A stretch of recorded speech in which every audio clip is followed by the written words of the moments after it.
Well, when it comes to a circuit like this, we are very used to prototypes. We are very used to GT spec. We are very used to the pinnacle of racing being twice around the clock and give yourself the best result you can. What we are not used to around this place is the inception of an Indy Car looking to try and tackle itself through these hallowed halls. And while most of the time at most circuits, we believe that every Indy car can, today we believe they can't. And that is the battleground that we have sat for everybody today. My name's Jake Sperry, got John Harris along with me for today's action of your Creator Series. Welcome to a special event, and John, how brilliant this is today. Oh yeah, it's something I think everybody's been looking forward to, and it's just an amazing concept, isn't it? As close as you can get to a Formula spec car, and I know that the speeds in practice have been absolutely just mesmerizing, really. Some people getting so close to that 3-minute lap time. I mean, that terms of pace is just diabolical in my opinion. It's a circuit that needs no introduction. It's 13.5 kilometers. It's 32 turns of pure racing perfection, and you'll get the chance to see that over the course of 24 racing laps here today. But this marks a small break in the calendar. It's not all championship with Creator Series. This is a chance to say, look, we're going to have a bit of fun. We're going to have a race where it's just going to be about pride and honor and tradition that we will set here today. And John, when it comes to that, it's a sense of, you look around, drivers like Sparks, for example, drivers like Greedy Me, drivers like Ryan L83, kiss the championship out the window for a week. Just go out there and win. Yeah, exactly. It's one of those, tracks that are considered part of the Triple Crown, so no matter what cars you drive around it, everybody wants to win it. It's a very unique track as well. You get the feeling as a driver, if you can win around such an iconic track, you have something special. And so it's almost like I don't want to call it an ego trip, but sort of, in the fact that I went there, I did it, I was victorious. And especially with no points on the table, well, what have you got to lose? With that slipstream, it's going to be chaos, I can guarantee you. Yeah, we've been keeping an eye on that over the course of practice. But let's talk about that championship and where it is and what it's been getting up to and where we are in terms of this season as well, which I think will be really important as far as the championship goes. So we'll be keeping our eyes peeled on that. We will have a lot of running that will be coming along over the course of the next couple of weeks, with ovals on the mind at USA International Speedway, and then of course we'll also have the Roval race at Charlotte Motor Speedway to come along with that too, so we'll keep an eye out on that as it goes. There is your calendar, but Alton Park critically the one in the middle before the break week hits, and then you are in for that finish over with Charlotte Roval and the Cup course at Watkins Glen. Yeah, quite high-speed tracks, and so, well, apart from Charlotte Roval, that's kind of a mix between the two, and so, as we've said before, a challenging calendar for everybody to get used to. I think this week might actually throw some people off, because, you've got used to the F4 car, and now you do some Indy Car racing, and, this might be a challenging prospect, that's for sure. But looking at that calendar, I mean, we've got some drama to come, haven't we? We certainly do, and we know that there are 4 distinct different types of racing there. USA International, the oval round, then of course you've got a full road course there, as we take a little look into the final thralls of practice before qualifying will bring itself to the order, and then we will put ourselves in, and that's what can happen out of Indianapolis corner, and you're always trying to fight. Now they will be on road spec, as we just saw Super Noodle Bagel there trying to go through, so they are going to be trying to play as much of the game that they can. So this is going to be a case of, are you going for simple tyres out there, or the harder base tyres, or are you going for those red sticker tyres, which are a softer compound out there, but will give you that ability to go further at the cost of losing all your time when it comes to just keeping them in a range that works for them in terms of tyre wear?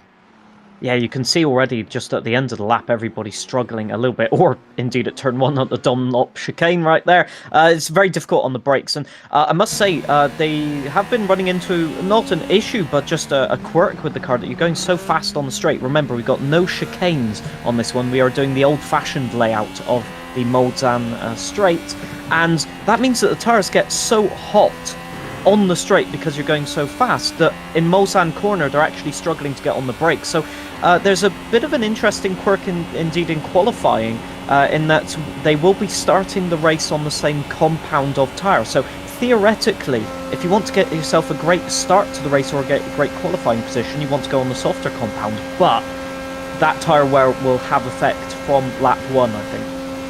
Well, no stranger to old school cars is Moonhead out there, who's known for the 1987 races that you see out there on iRacing around Talladega. But what he will note today here, John, is that they'll be running as we hit the end of the checkered flag of practice.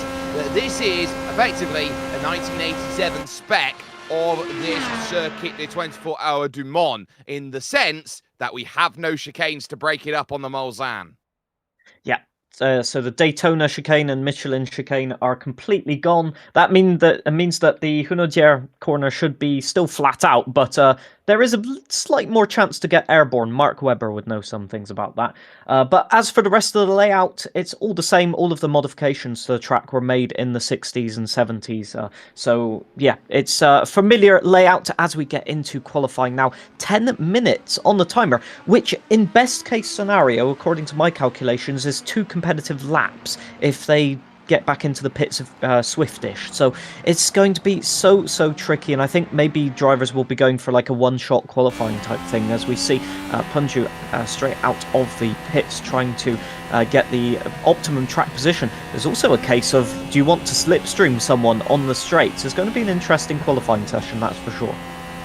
Well, who is going to find a set that works for them, and who is going to stand up and say, what do you need to do? I would be concerned out there if you were starting this one out on those red sticker tyres, because you need them over the course of this 10 minutes of qualifying to operate at the best window that they can. If you take too much out of them on your outlap, and it is a 3 to 3.5 minute outlap, you're not going to have any tyre to work with for your qualifying laps. Whereas if you do decide to go away from the red sticker tyre, go back over to the prime out there, and you sit down, and now you get the understanding of, okay, I will not have the ability, John, to go out there and set the fastest lap I possibly can, but my tyres will be in a range where I can get the best out of the time. Yeah, the difficult thing here is you're building up that tyre temperature, as you say, throughout the Mulsanne straight, and then you get to Mulsanne corner, you've got another straight, so you're building up more temperature, and then you get to Indianapolis, Arnage, Porsche curves, and the Ford chicane all in succession. So if you've overheated those tyres, especially the softer compound, there's just no saving them at the end of the lap. So this might be an actual case where you have to sort of back off a little bit in certain corners just to preserve the tyres so that you don't cut a corner or indeed get some oversteer. It's a very technical one, and I'm not sure that most drivers will have an optimal strategy, or a strategy let alone. We saw in qualifying or in practice, quite a few drivers just pushing the limits and finding out that quite simply you cannot push the limits all the time. No, this isn't a circuit that you can definitely 100% push. It does make life very, very difficult for those who are out there and saying this is what they are capable of doing. So just keep that in mind as they look to try and push that forward and say, look, this is where you need to be on top form out there overall here today. Now there is Greedy Me, who is working his way out then of Arnage and now heading towards the Porsche curves. I would say a driver who will have a good understanding of where to be over the course of pace. Did a 3:13.2 in practice, is currently looking around with the 4th best iRating in this field, and there is a driver who needs no introduction, Quentin Dalolmo. Yeah, possibly I'd say one of the drivers that might struggle a little bit with the tyres. I know he's got quite an aggressive driving style, coming from that rallycross background. Hitting the wall in the Porsche curves, not the ideal strategy, I must say, but he's gotten away with it. So he'll be getting to start his lap in just a few corners' time.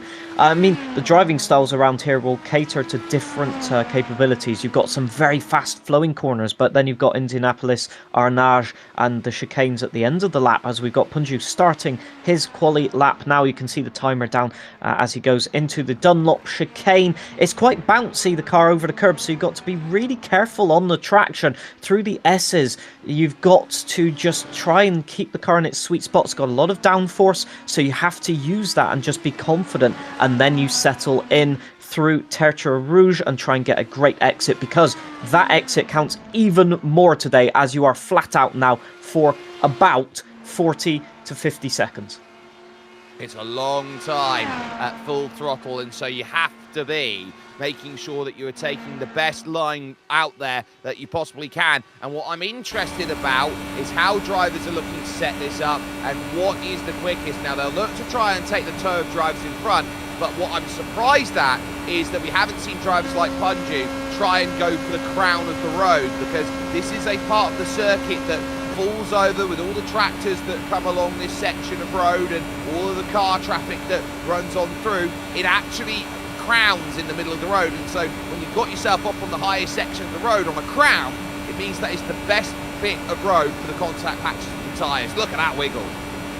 Yeah, it's so bumpy as well, because obviously being resurfaced, and it's used all year round, so in the rainy seasons you get a little bit of track deformation, and it's a main road especially as well, because people will remember incidents where drivers have gone wide through Tertre Rouge and had to go round the roundabouts to get back on the track, quite literally. So you can see that oversteer. Look at that. The rear tyres have no grip left. They are burning up right there. So Punju keeping it under control, keeping it within track limits, but that is the limit of grip that they are dealing with right now. It's on the edge, seat of your pants type stuff right now.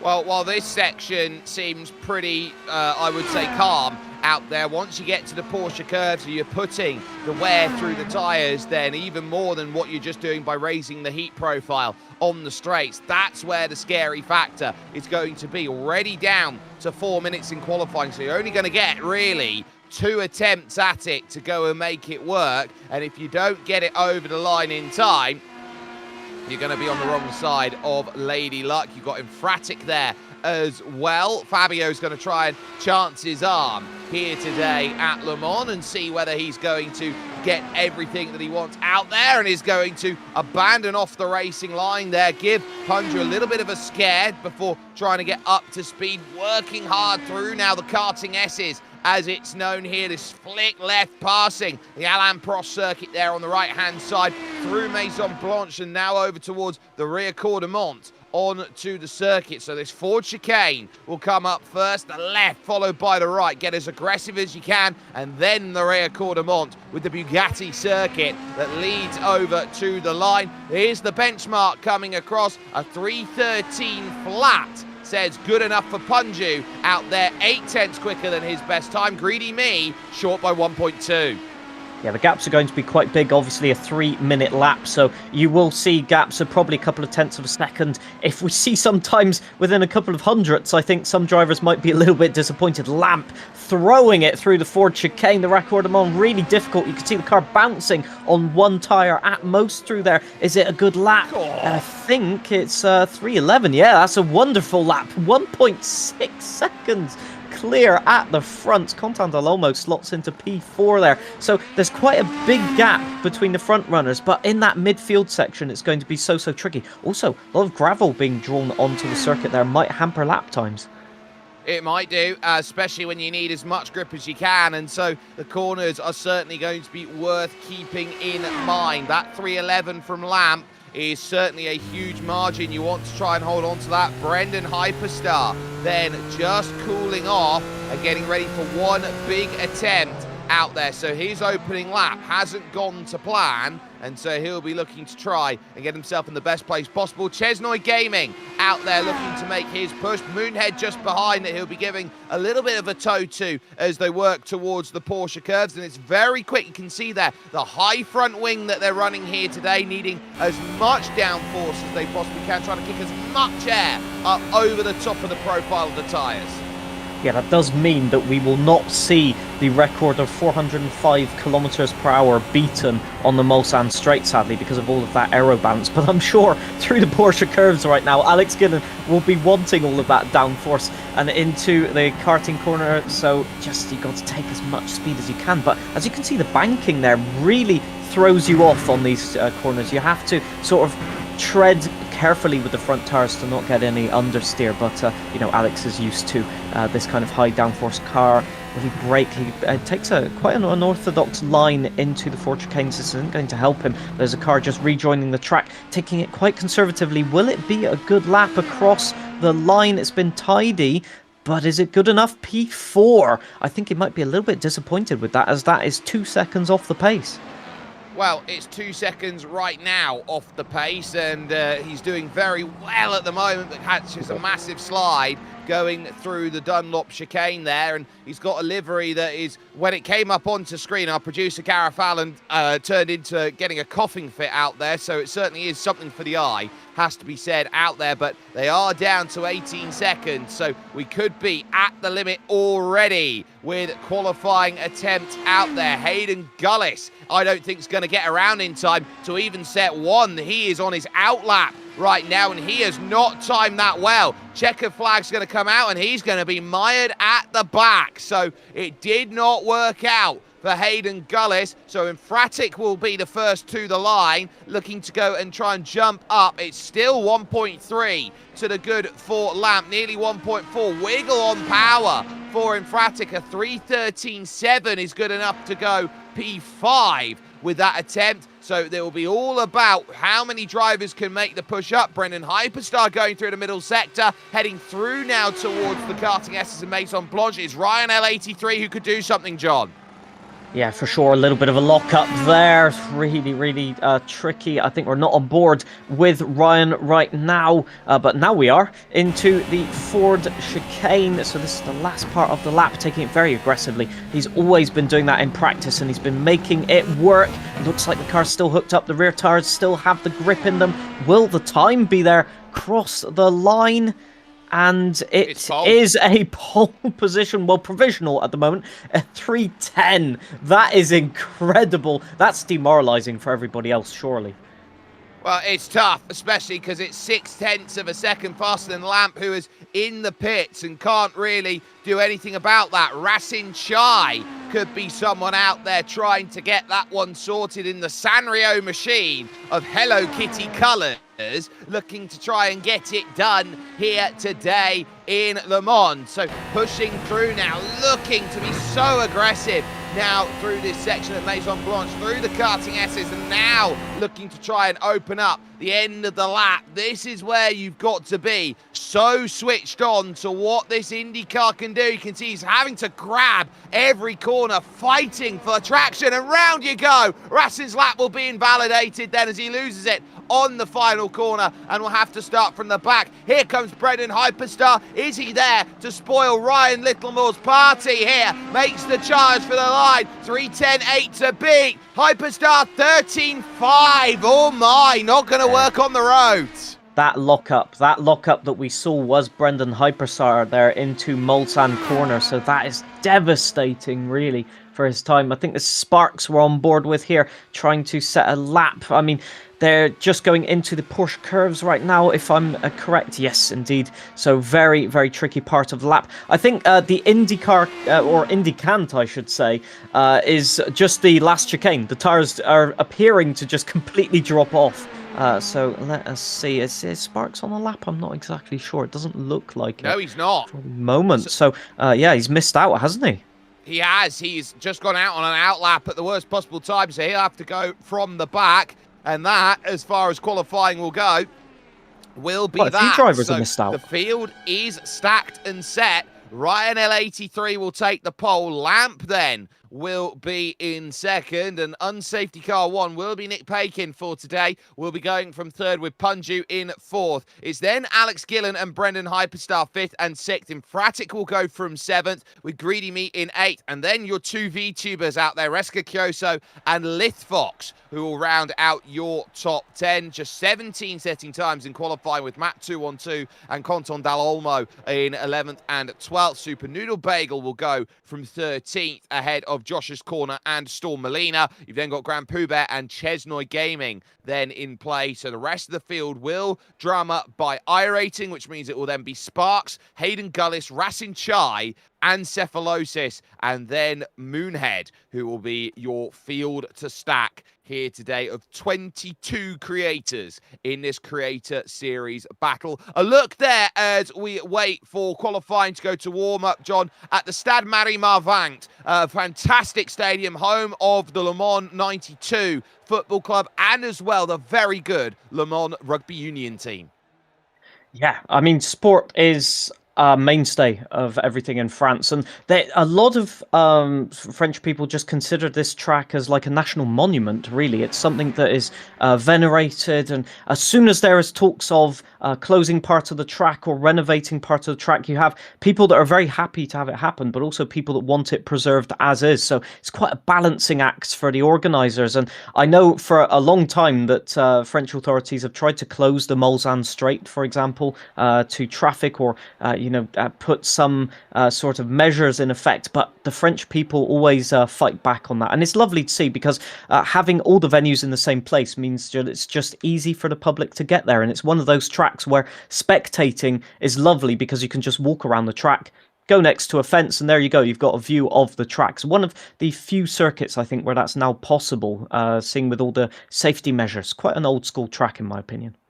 It reminds me of the Roubaix Velodrome in that sense, that you have such a wonderful sense of camaraderie with France, that you've got the sense of this is a place that will remember history and is a place that is built on tradition and building upon it time and time again. The drivers now working themselves out to warm up then at this moment. Ryan L83 looks to want to have a little bit of a chat with us, so we'll bring him in for a conversation. Ryan, that's pole by 0.6 of a second. Was that hidden away in the back pocket somewhere in a latent drawer?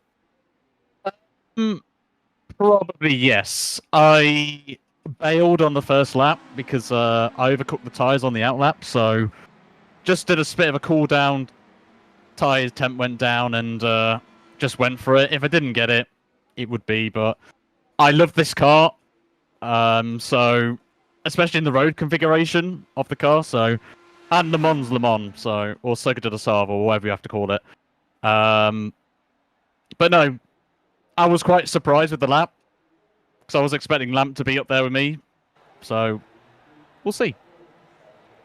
In terms of the tyres, I think if my data's correct, you're starting on the softer compound tyre. So we've seen a lot of drivers struggle throughout the lap with temperatures and all of that. Where do you think the tyres are they're most vulnerable, and do you see any problems with that going into the race? Well, to correct you, I'm actually on the slower tyre, on the primary tyre. It's weird IndyCar how they've determined what it is, but I'm on the slower tyre. But the tyres are going to be a factor, because the red tyres don't last long. The rears get really hot, and then when you get to Porsche curbs, you get a lot of oversteer, and the car is wanting to basically spin in testing that I've done. So I will expect many of the people who have started on the reds to pit early to just get rid of them and just stay on the primary tyres. So even the primary tyres are going to be ones to manage as well. After about 3 and a bit laps, you start to feel the rear go a little bit. So everyone's going to be in the same boat, but I'll be surprised if anybody lasts longer than 2 laps on the alternates, because they're not a great race tyre.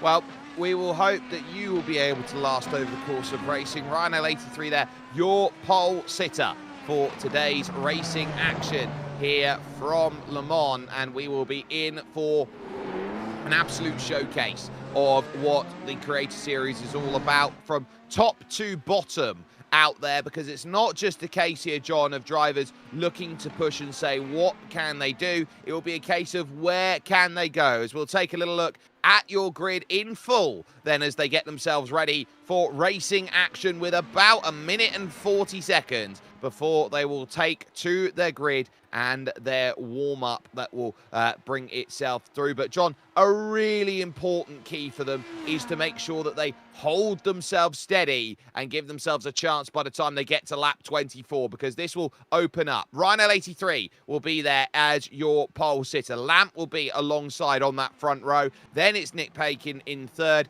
and Punju then will be going from fourth position. In fifth for this will be Alex Gillen, as Brendan Hyperstar, who won your Creator Series Indy 500, will go from sixth. And then following that in 7th and 8th, it's Infratic and Greedy Me there in that 48 car. It's then Reska Kyoso and Lithvox who will be working together to move up from the 5th row of the grid, with Matt 212 doing it for Wales and Conton Dal Olmo on home soil, looking to make that push 11th and 12th. Super Noodle Bagel and Josh's Corner will house row 7 of the grid. Inside of 8 is Storm Molina in 15th, with Grand Pooh Bear then alongside. It then follows Chesnoy Gaming and Sparks, the first driver not to set a representative lap time, with Hayden Gullis a few seconds short, alongside a good buddy of battling Razin Chai, as Ancephalosis will be there. And of course, Scotty Designs will be running around then with the unsafety car, as well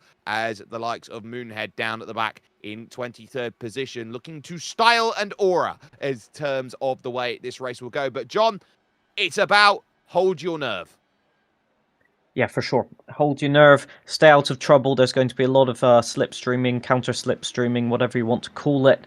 And it's going to be chaos into the Mulsanne corner, I think, on lap 1. I think the difficulty of this track is, and especially with these cars, is you've got to play the long game, right? You know, you've got to understand that the tyres will light up. You've got to keep everything under control. And if you try and go for a race win on lap 1, you're going to put yourself well out of position, either into the pit stops or indeed just later on into the race. So we could see a variety of stuff. Fuel saving, for example, from what I remember correctly from the drivers talking, it's between 2 laps in terms of the fuel, so you might see some drivers lifting and coasting, or some drivers going flat out, electing to pit a little bit earlier. It's going to be chaos, and that's why we love it. I'm so hyped up for this race.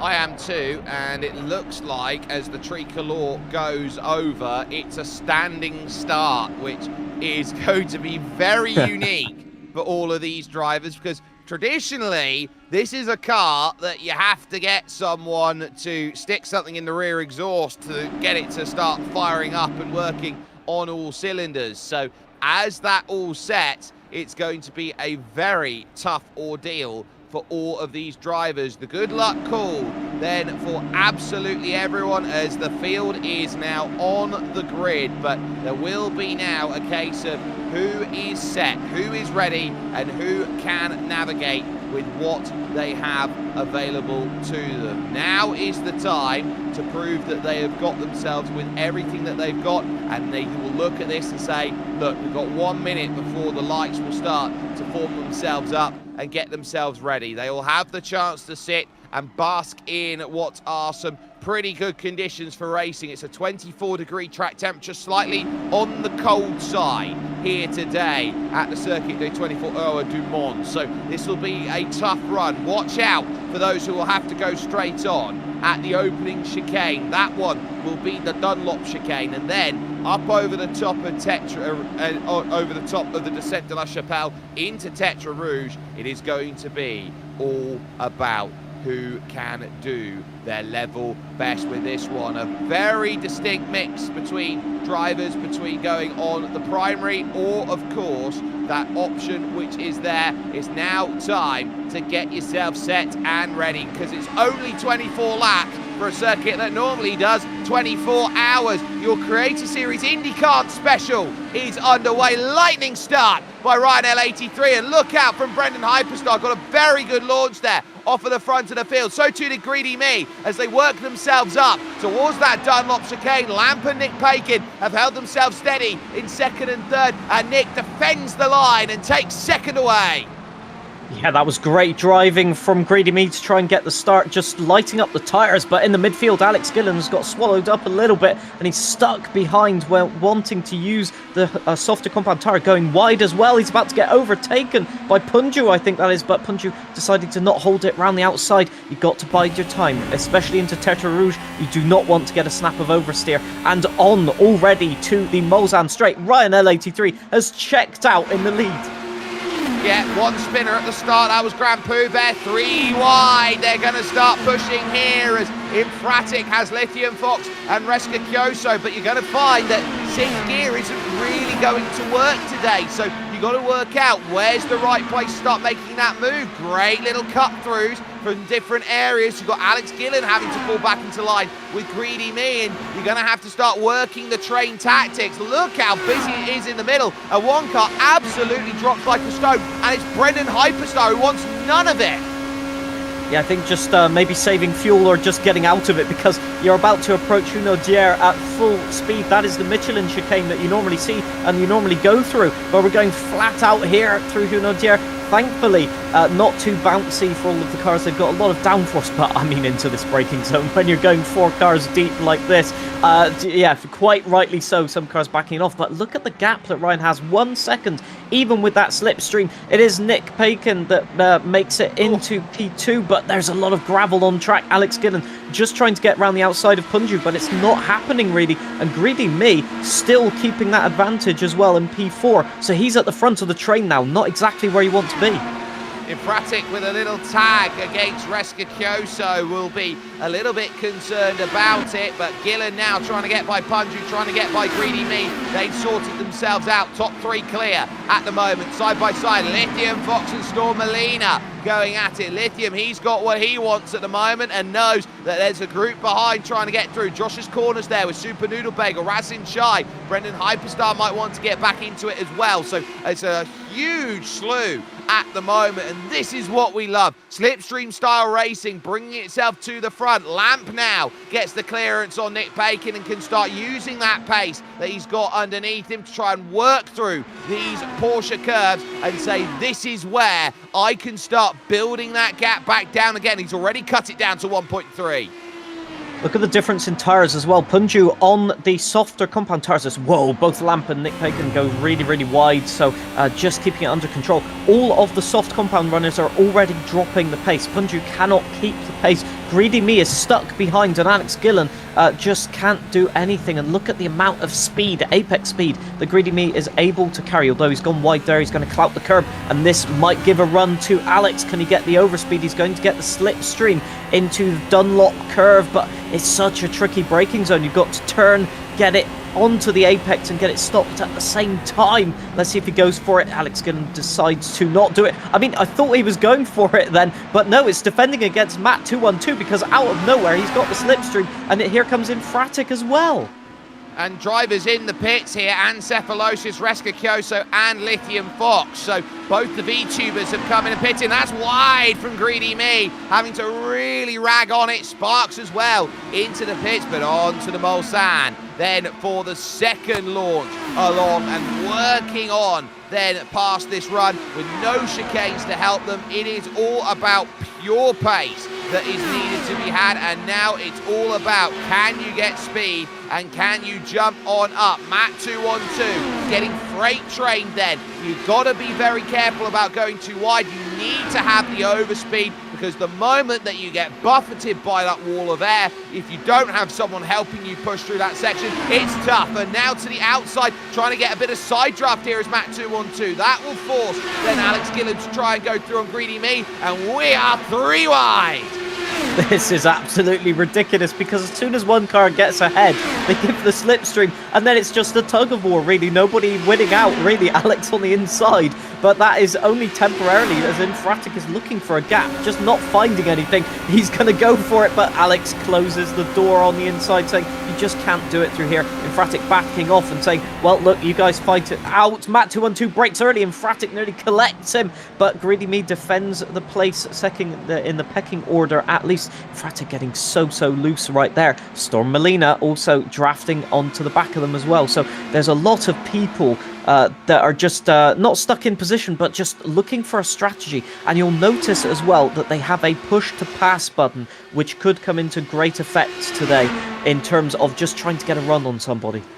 Yep, you only have limited uses of that push to pass, so be careful of it. And there is Nick Pakin holding off Punju then for position. But oh no, Fabio's gone around. He's spun it, he's put it in the wall, then coming through Indianapolis corner. Also off with Super Noodle Bagel, but Infratic going around and finding that that is a very, very sketchy corner when you are just too aggressive over the inside curb. Yeah, we were seeing in the Dunlop curves, or Dunlop chicane, I should say, that the cars were just bouncing on the inside, and let's see what happened here. So, side by side with Matt, 2-on-2, Matt goes in very, very aggressively, and just over the curb. I think also he saw Matt just going a little bit wide and thought, oh, I need to get on the brakes here, and then he's just completely locked up and spun around, and that is indeed a decidedly bad-looking rear wing right there. Well, while you also say that, I see Moonhead down in the pits right now with a toe. So it looks like something's gone wrong out there on track there for him in terms of this one. He's been battling about. The rear wing was off the car, so I think he's had a spin in the final corners. And so that certainly opened up all the dramas there. So got there a little bit of a slide and then up over the top of both curbs and then round, and that is a very hefty crash for a place, and a worse place to have a crash as well, John, because you have to take the whole lap around at pace to get yourself back in, or take the longest tow in iRacing. Yeah, it's not as if this is one of the longest tracks in most parts of the world, so it's a very, very short lap of only 3 minutes at the best of pace and circumstances. It's very unfortunate. Yeah, just bouncing over the sausage curb, really, and once you've done that, the suspension's so stiff that you just go boing, boing, boing into the barriers. There's not much you can do about it. You're a passenger. But it looks like Matt, 2-on-2, has got the pedal to the metal right now and just trying to catch the back of Greedy Me, who is also closing in on Punju. Now, Nick Pakin's been losing a huge amount of time, even though he's on the harder compound tyre. So I'm not exactly sure what's happened here, but Punju was so close to closing in. Greedy Me's got a huge run right now on Punju, just the slipstream coming into effect. But you can see, as soon as he pulls out of that slipstream, he's in 6th gear and it bogs down. You have to shift back down to 5th gear. And then the slipstream game starts all over again. It's like a tug of war that you can never win, essentially. I wonder whether Punju went too far wide at Tetra Rouge corner, and that served a slowdown penalty for him on the straight. Brought the next group along, and so that's Greedy Me through, and now Matt 2-on-2 looking to make it happen, and a switch up for the race lead. Lamb gets it done at Mulsanne corner, and now moves up the place as Racing Chai drops onto Canton del Olmo, that for 9th place out there at the moment. But Ryan's not going to sit down and let this one go. He's going to very much try and find this move. He's going to be very happy to have the side-by-side battle as they run over towards Indianapolis, and the outside line turns to the inside. Look at the confidence of Lamp on the brakes. He can chuck it a bit deep. Both of them struggling through the corners then as they try and work through. And now onto the exit of the corner. Lamp locks one up, and so Ryan's got nowhere to go. He can't turn, and suddenly he's going to need to drive off the exit. This would be a great place for a push to pass, and it looks like it. Oh, two drivers fumbling both the parts of that chicane complex. That's so unfortunate. You can see they were making mistakes just trying to avoid each other, and it's just compromised their time. They're still side by side into the Porsche curves. Ryan gets inside. What has happened to Punju? It looks like maybe a spin has happened. We'll try and get cameras on that. Here we go, replay. So let's see, just exiting Indianapolis there behind Matt 2-on-2. So he's got overtaken. Is he going to light up the tyres? Yeah, on the curb. And a little bit of dust maybe, and that's in the barrier, missing that front nose cone, so he's going to have to pit to repair that. That's so unfortunate. He was doing so well. Oh, and the suspension is not looking too great either. Well, they have 4 fast repairs available to them here in this race. A look on board, you can see, no, back just stepping out, just never had it in a position where he needed it to. And that's what we were talking about. Tyre temperatures are going to be so important here today. Storm Molina's off the road now through the final couple of corners, and she'll drop a place then as they go through. That's Alex Gillen who will move on by and pick that one up then as a freebie. But this is what the field is starting to do. It's starting to form their own little packs out there at the moment. A car here, a car there. And lest we forget that Resinger Kyoso is the leader of all of those who have pitted in this race. We'll be looking around with Grand Pooh Bear next for an overtake as we go take a look on board with Hayden Gullis through the Tetra Rouge chicane here in the Pays de la Loire region. Fastest lap by Resinger Kyoso, 3:13.4, working into Tetra Rouge corner and onto the Mulsanne again. Yeah, you can see just via the steering inputs how nervous the car is after so many laps on these softer compound tyres. It's just skedaddling all over the place, and when you're trying to put the power down, especially on the banked turns, you can have the impression you've got a lot of grip, and then it just disappears out of nowhere. So he did very, very well to negotiate that through Tetra Rouge, and he's got a run. Now, can he get the run done in that 6th gear? This is for the lead. This is Ryan and Lamp. Nick Pakin's had an issue on the straightaway. What's happening there? Fuel? I think he's had a slow down, and so that's really hurt Nick because he's now behind Greedy Me and Matt 212. But for the lead, Lamp will go to the outside. Ryan L83 will look to try and fend this off, but again, it's super aggressive from Lamp. Onto the brakes, trying to get it sorted, and that's some wonderful work as Greedy Me now has 3rd place. Now, I do know that the way that Lamp and Brendan Hyperstar are very good friends, they actually sat down in a bar at Chicago when it was a case of the Sim Racing Expo in America was in play, and they started using the condiments there and the mustard to try and work out, this is how you could have beat me in the iRacing or in the Creator Series Indy 500.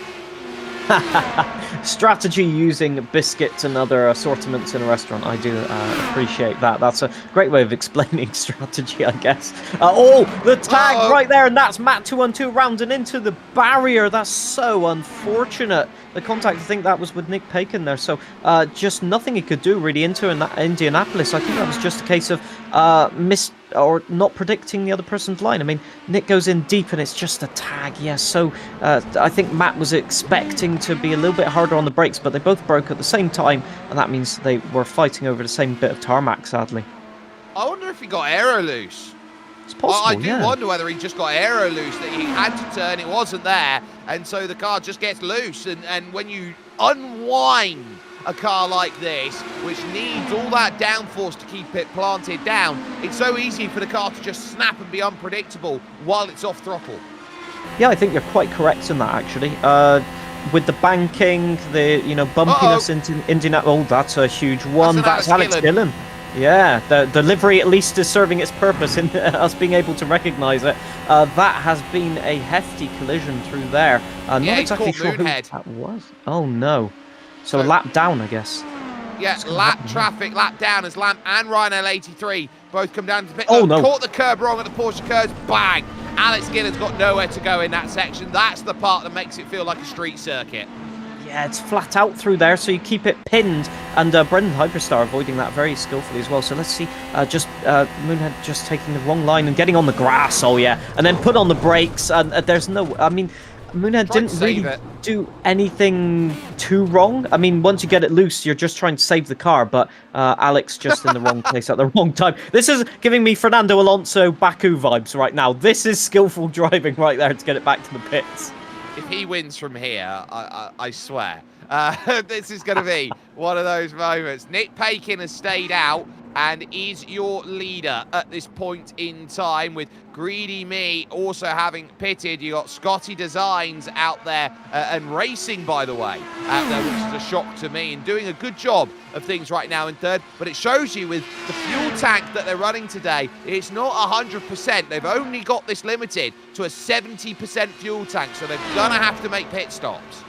Yeah, and it was a question mark whether they could do 5 laps or 4 laps. So a lot of people going for the 4-lap strategy. Nick Pakin doing the 5-lap strategy. So maybe he's dropped off the pace to save the fuel. It's a viable strategy, especially if you're just looking to give yourself a little bit of an advantage later on in the race. But yeah, he's out there with no slipstream. You know, it's a difficult choice, really, of whether you want to be mid-pack, because this has a lot of aspects of, an oval race, really, where you want to be in the tow, you want to be saving fuel, you want to not be too aggressive on your tyres. So there is a legitimate argument where you want to be mid-pack, actually, just fighting with everybody else. But for the moment, he's got clean air, he's just going for it, and, it's a viable strategy, in my opinion. it is viable, and so the longer that you go, what you're trying to do is reverse engineer it back in the pit stops towards the end of the race. Lamp has gone out and done very well, is ahead of Ryan L83 and doing a very good job, and so now you're starting to think about where people are in terms of this race, and surprisingly, I'd say at the moment, third net at the moment in this race is Reska Kyoso.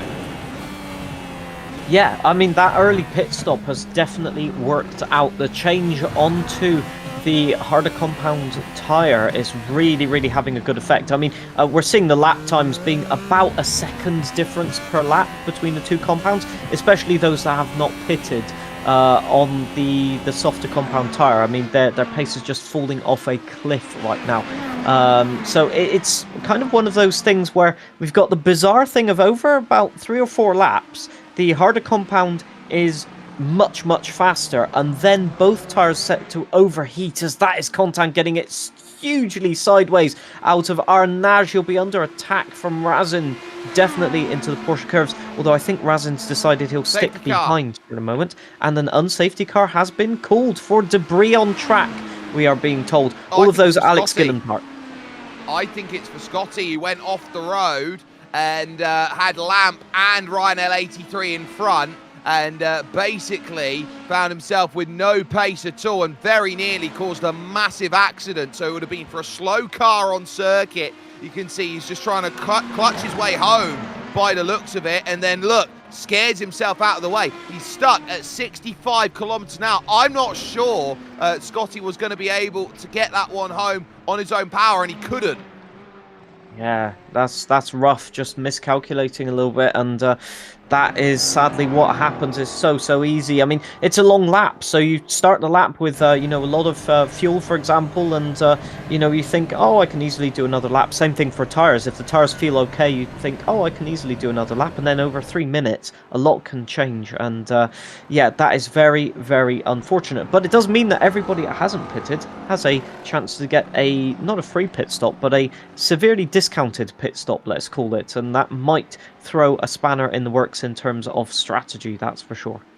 It's not a buy a pit stop, get one free, John. It's buy a pit stop, get one half price. That's for sure. And in a race and this distance and of this complexity, that makes a huge difference. But, I mean, there is a case to be made for everybody pitting, to be fair. If you've already done 2 or 3 laps where you're halfway through a race stint, you may as well come into the pits as well. So it'll be an interesting scenario to see. You'd see everybody that did an early pit stop from damage or just having to pull into the pits, like Infratic and Cephalosis, they are boxing as well, just to get more opportunities into this race, let's say. Yep, so they will have a chance then to reset their cycle. So there'll be those who are going for track position, like Nick Pakin, Brendan Hyperstar, Conton Dal Olmo. Drivers like Ryan L83 and Lamp come in and pit. They drop 5 or 6 places with the cheaper pit stop. And so as they now find themselves back on circuit behind the unsafety car, I would say now at this moment of the race, 1/4 of the way through at the end of this lap, they're going to have a lot of work to do to move back through, and that's where you might start seeing calamity start to befall. And I do love it. It's a beautiful Ford Mustang unsafety car. Yeah, that is just the rumbling of the V8 down the straight is a noise to be heard through the forest as well, the reverberation of the trees.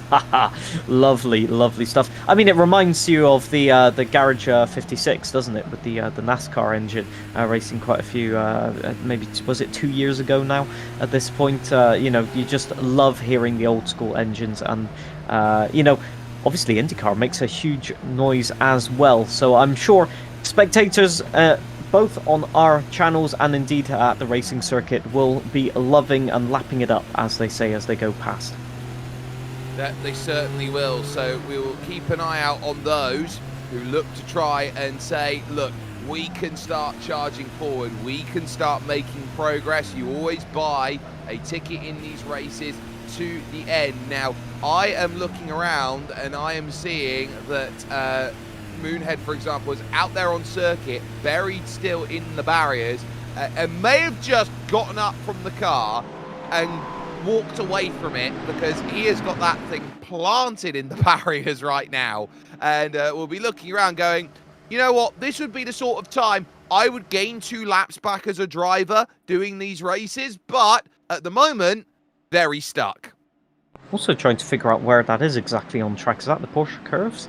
Looks very Porsche-y to me. Yeah, it certainly does to me as well. There's I mean, there's obviously some sort of technical issue there, that's for sure. Maybe they're just trying to fix it, which is understandable while the unsafety car is going around. I'm just looking here at the various strategies. There's one driver in particular that might have a little bit of an advantage going into this, and it is Ryan L83, because he's got one car between him and Lamp. You've got Hayden Gullis in between, as you can see on our leaderboards there, you can see on screen, and they are on a different strategy. They've pitted twice, so they have fresh tyres, they have more fuel in the car, so there is a world where Ryan can get a bit of a move on.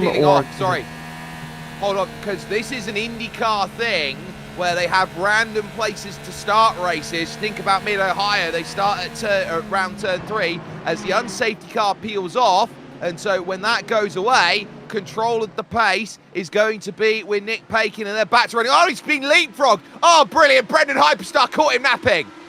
Oh, whoa, you need to read the rule book for that one, and Brendan Hyperstar definitely has. He's got the storm going right now, and I think Contan will be trying to profit from that, because Nick, probably through the Porsche curves now, will be thinking, how did I let that happen? And the distraction can happen. Look, he's offline. Contan has the definite advantage in terms of racing line and confidence, but can he get a move done? It's so difficult around these corners. You probably get the wash of the slipstream. Everybody's made it through the Porsche curves okay as far as I can see, so we are green flag racing once again.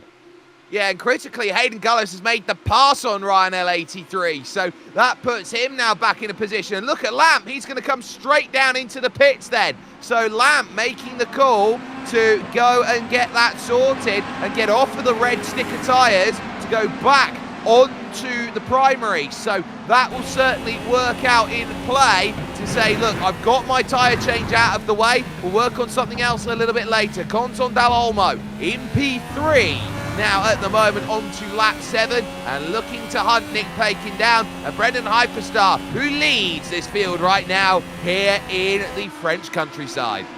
That's a huge risk as, wow, what a battle through the S's. That could have gone so wrong for all of those cars there. The train of Storm Molina, that was Ryan L83 and Hayden Gullis battling, if I am correct. Reska Kyoso trying to get the overtake done as well. So there's just so much going on in this race. And I think for Lamp, this is a questionable decision, really, in my opinion, because sure, he'll have the better tyres on now, but the pace was kind of equalising after 2 laps, so not using that stint, basically putting yourself a stint behind, doesn't make sense to me, but there you go. He's got a strategy, he's going with it.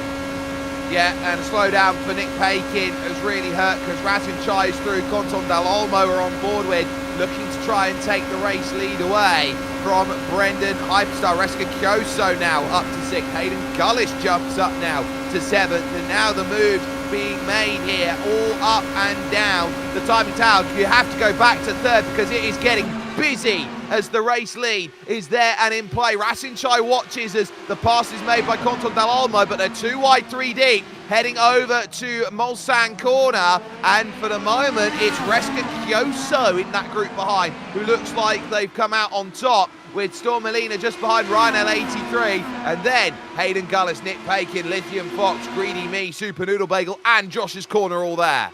Look at all the people using their overtake. You can see the acceleration sort of bar, loading bar that I'll call it by their name, and that means they are pushing that boost button. I mean, look in the background. I think that's Hayden Gullis just having a go. Oh, contact with Reska Kyoso, and I think that was Ryan. Just a tap, a little bit like Matt 212, and that has had devastating consequences. They're in the barrier, and that is probably going to be a tow back to pits. Oh, and as you say that, there's another little bit of drama that brings itself in. That's Super Noodle Bagel and Lithium Fox coming together into Arnage Corner. Very tough to deal with. Josh's Corner as well, a little bit slow after a spin. So as we expect, going to get very chipper, going to get very difficult out there this racing, and now as they work themselves into the Porsche curve, the one place you don't want to be is on the outside, and contact as Matt 212 gets the wrong type of training, bang into the safer barrier. Yeah, that was... Oh, and off goes Punju, I think that was as well, into the barrier. So, God, everything happening, just wheel tapping. That's all it is. All you need is a little bit of unsettling, as you just said, and away you go. I think that was very unfortunate for Matt, just finding himself on the outside. On the Porsche curves, that's just not the place you want to be, but he had to go for it, really, and Punju just coming into contact, sadly. So, I mean, they have the pace to get back up to it, but it's just a case of can they get it back to pits. Yeah, so Ancephalosis as well slow, and this is a case of who can rather than who can't. Greedy Me's had a moment as well. So a lot to unpack here on this lap, and so there's the tap, there's the spin, bang, that's a hard hit into the wall, and the wall did not budge an inch. Yeah, I'm sure that they were just going to let go of their steering wheel, just saying, I'm not fighting this one. In the background, that was... What's that spinning around Josh's in the corner. background? Josh's corner, yeah. And I think this is another case of just going for the same bit of tarmac from Super Noodle Bagel and Lithium Fox. Just, you know, trying to give each other room and then just to lock up. And that was, I think, literally just Punju just missing the apex. And then, you know, yeah, they tried to just follow it round and there was nowhere to go. And then Punju lost it as well, possibly with some more understeer later on through, I think that's karting, isn't it? Yeah, so you can see has the tap, and then Oh, no, there was a Sparks tap. takes the hit as well. And then Sparks, who has the rear wing damage, has nothing but that hit to go and navigate through. So at least for the moment, they change for second as Razinchai goes through. Now Olmo looking for a little bit more horsepower then, using the overtake button. And so now here comes a case of who can manage their way through the dramas that have been going on. Razinchai is the sort of character, John, who doesn't go out there and I don't think has latent pace to go and be the quickest. But when he starts to close, he is a very patient driver. Look at that VR from Brendan. Yeah, that must be awesome driving. You know, you've got the, obviously you've got the sort of like halo on the front, but you've got the open cockpit really, and you can take in all of the atmosphere. And for racing as well, it must be really, you know, ideal to just look to your left, look to your right to see exactly where you are to manage your pace in the pack. And I must say, definitely Razin's working his way into a good position here, and it's a very patient driver, very calculating, consistent, and so they're putting themselves in prime position, probably saving fuel at this point. This contact is just leading this train. I must say the front three are on a storm bus. Whoa! Razin nearly into the barrier there on the outside of Arnash. I was persuaded, and that's a slowdown penalty, I think, for doing that, as he's put himself offline, and this will be an overtake with Brendan Hyperstar having the inside for the Porsche curves. Oh yeah, he's going to back out of it, and that's why it's all about race preservation here. Lap 8 of 24, so that one needing to be done to keep themselves together. So Razinchai, they are really having to fight. And now another bit of side-by-side as Alex Gillen and Infratic now work together, and they've had many a battle like this, and they haven't had too many issues between each other, but Fabio wants to chase down Mr. Gillen. Okay, place your bets, people. Which one is ending up in the barrier? My guess is both at some point. They are known to race each Alex other already has. quite well. Okay, wow, that's a way to do him dirty, I guess. Yeah, sure, we'll go with that. But hopefully they won't be in the barrier again. But yeah, it looks like Alex just has a little bit more pace, but will it matter? Because the slipstream's so powerful here that Infratic can just cruise up to the back again and just say, hey, I'm back here once again. But for these two, they're kind of in the no man's land where they can't catch Storm Melina because they're just a little bit too far back, and they need something to happen in front. Thankfully, though, they are on the harder compound tire, so they can go long in this stint. They can use that pace, and it is certainly looking like everybody, apart from Ryan and Nick Pagan, are apparently still on the softer compound tire. That's an interesting one. Now, the interesting thing is that Conton Dal Olmo has just left the pits after that stop and is still ahead of Lamps. So Lamps got a lot to deal with out there as Grand Poubert is up in 11th position. Out there is a wonderful sim racer out there who came from the speedrunning community, John. So when you come from speedrunning, you look to try and do games as quickly as you possibly can. You now turn that around and say, can you drive as quickly as you possibly can? Grand Poubert looking to jump up from 60, +4 for the day. Well, actually +5 for the day so far.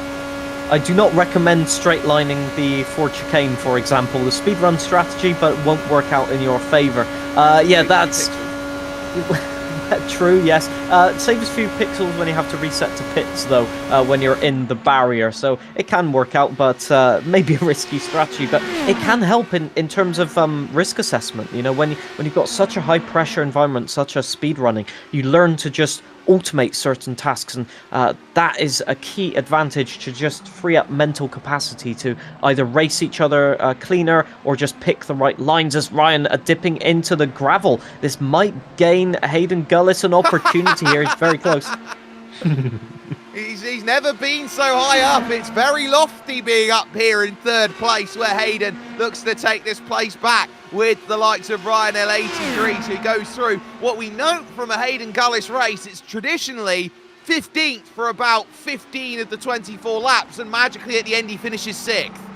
He's so aggressive over the curbs. I mean, I don't want to call it, but surely at some point he's going to trip himself up. I mean, look at it. He is absolutely flat out. I've got to say, amazing driving right now, but you've got 24 laps of this. You have to kind of keep something in the tank, maybe 1 or 2%, because at the end of the day, you've got to make it to the end of the race. But Hayden definitely has the pace at the moment. Ryan, I think, just maybe conserving fuel or conserving tyres at this stage in the race. He knows that to close that 3.7 second gap to Brendan Hyperstar, you're going to have to go really, really fast and aggressive, and perhaps not worth it with the strategy offset at the moment.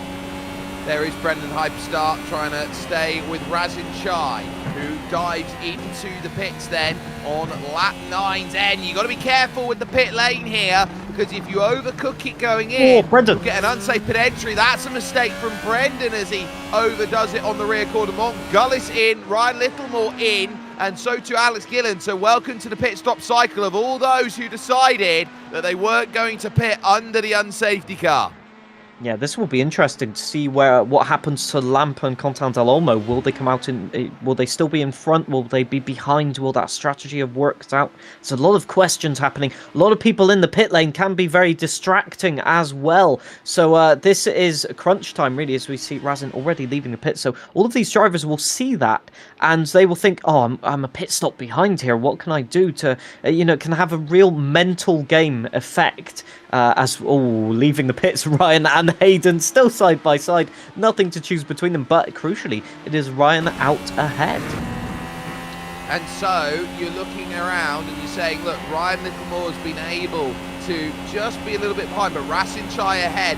Quentin Delolmo will be looking around and saying, what will I have to do to go and make something happen out here, as he runs a little bit wide, and that will bring Lamp now into position to try and go and get the run on the straights. Lithium Fox at the moment, so you can see there, Little Wig trying to work through the straight. You're going to have a lot of looks here, there and everywhere on a straight like this, because it is so fast. You can see the tree line blurring a little bit as you go by. There's a lot to do. I do want to point out the last winner out there of a Le Mans race that has come from front was in 2016 by Romain Dumas, I believe it was then. So that certainly puts a lot of perspective in. It's nearly been a decade since a French driver has won at Le Mans. So Quentin Delolmo will have a lot of that on his shoulders here in Indy Cars.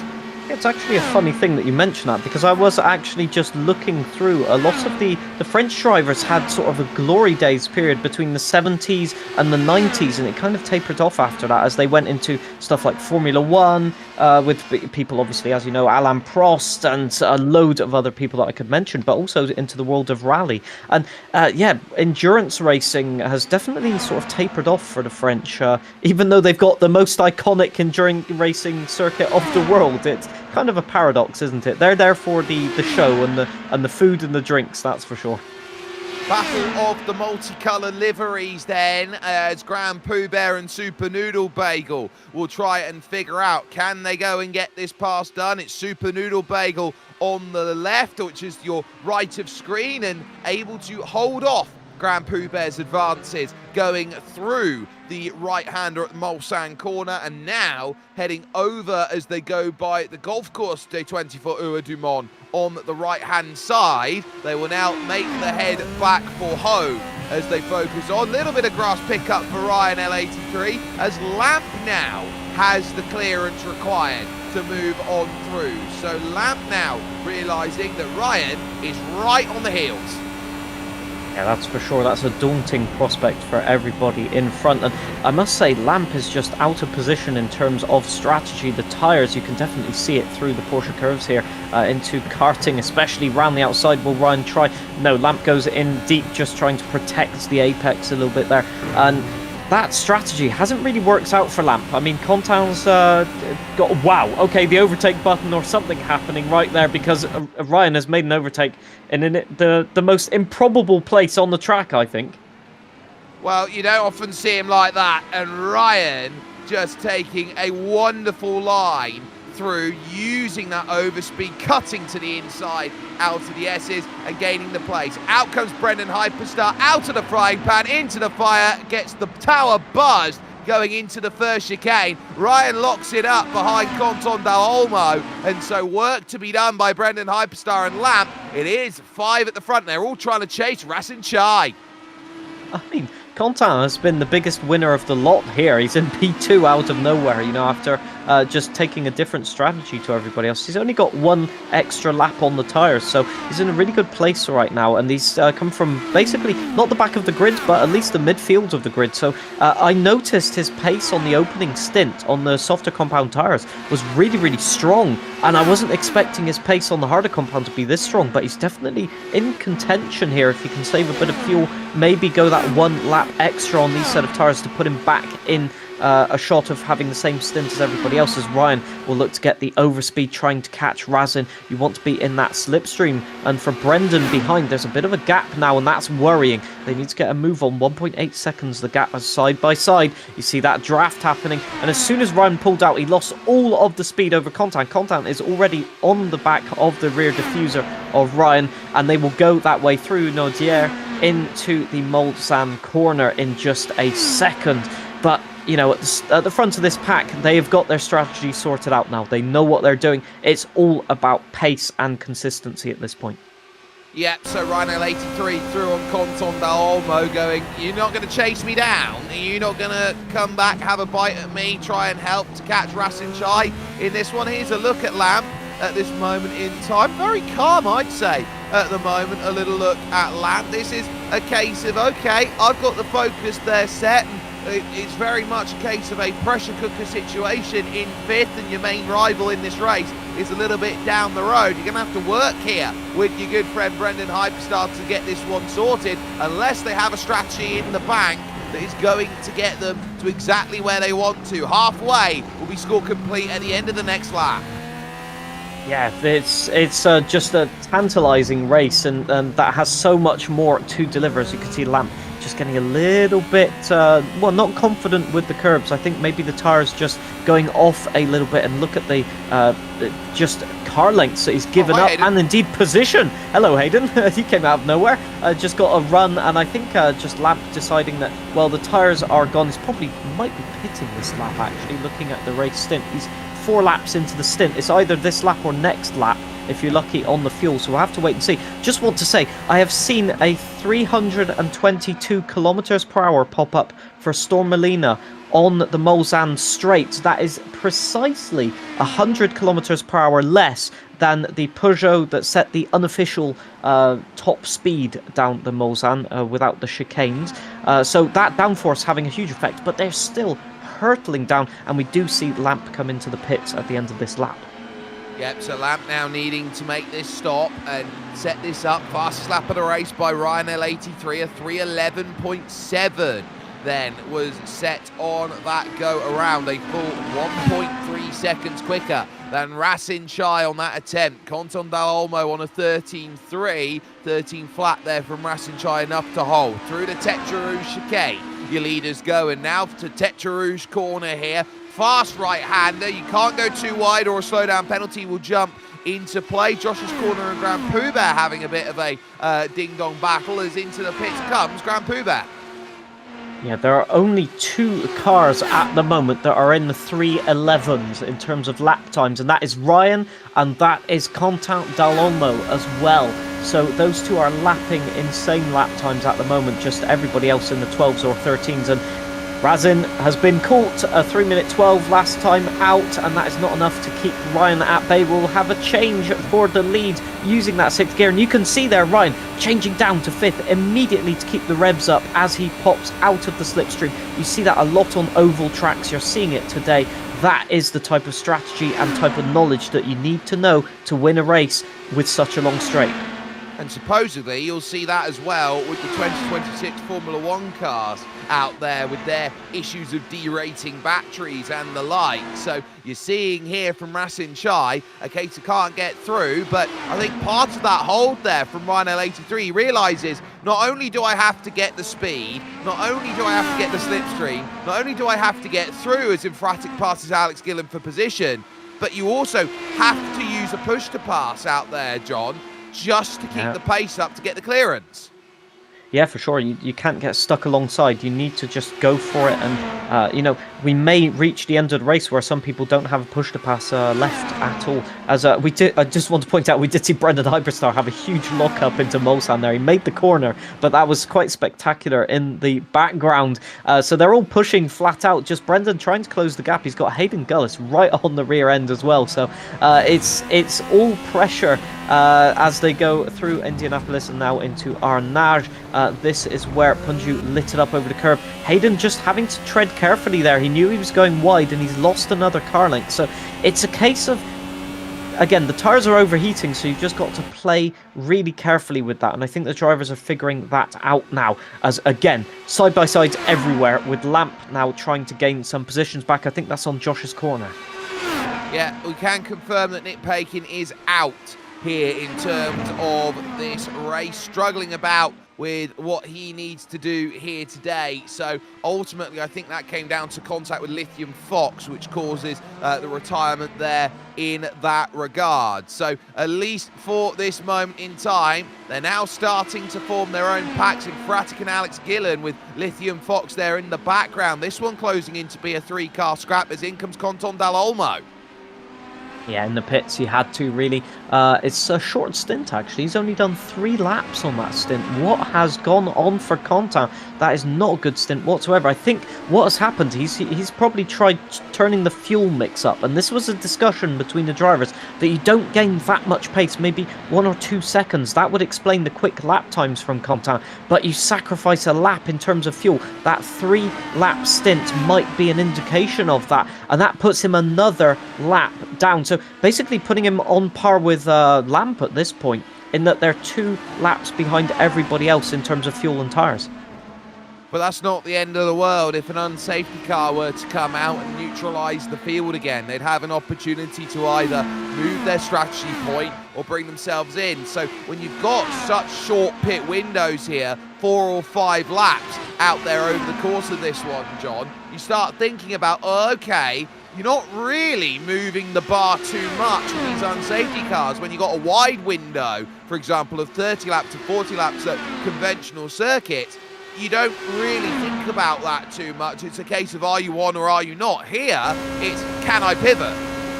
Yeah, you just roll the dice. I agree with you completely. At this point of the race, if you get to maybe 6 or 7 laps, then it becomes a bit more crucial. But right now, with 11 laps to go, give or take, where you are on track, you know, it's kind of just a game of chance at this point. But having that extra lap gives you the strategic availability. See, if a safety car comes out and you've got 1 lap of fuel left versus 0 laps of fuel, you can decide for or against. So it's always worth having that extra lap in the tank. And yeah, Alex Gillen just defending valiantly from Infratic. But these two have been locked together since their boxing of the stint.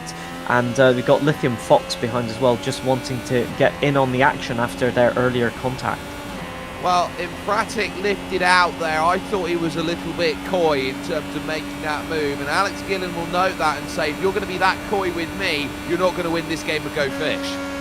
That can only end greatly in terms of the past history of those two. I'm sure nobody will go overboard in that one, as Hayden Gullis still glued to the back of Brendan Hyperstar. And Brendan locks up, and Hayden follows him basically into that deep line. So nobody profiteering from that. Alex Ginnon going a bit wide as well. That may give Infratic the little bit of inkling that he can get past. He did use a brief second of overtake boost. But yeah, nothing happening right there in the background. Hayden still not being able to find a way past. And there is some sort of, way of saying that maybe you want to be the car in front through the Porsche curves, because all of this dirty air that Hayden is going through must be overheating the tyres. You can see him taking a different line to try and get some clean air. But you can see watch Brendan. out, Ryan! Watch out, Ryan! In the pits, Chesnoy Gaming was off in front of him, and now look at how they stack up, 1, 2, and 3. That could have been disastrous. Chesnoy's got a penalty for an unsafe pit entry. Ooh, we're going to have a replay with that one, but that was spicy as both of them in the pits as well. So nobody has damage there. Let's see if we can have a look what happened there. So that has already happened. So Chesnoid, I think, has just locked up and gone over the grass, I guess.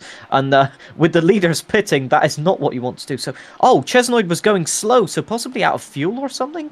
And the leaders have come into the pits. And Chesnoid has lost it on the entry. That's a bizarre incident right there.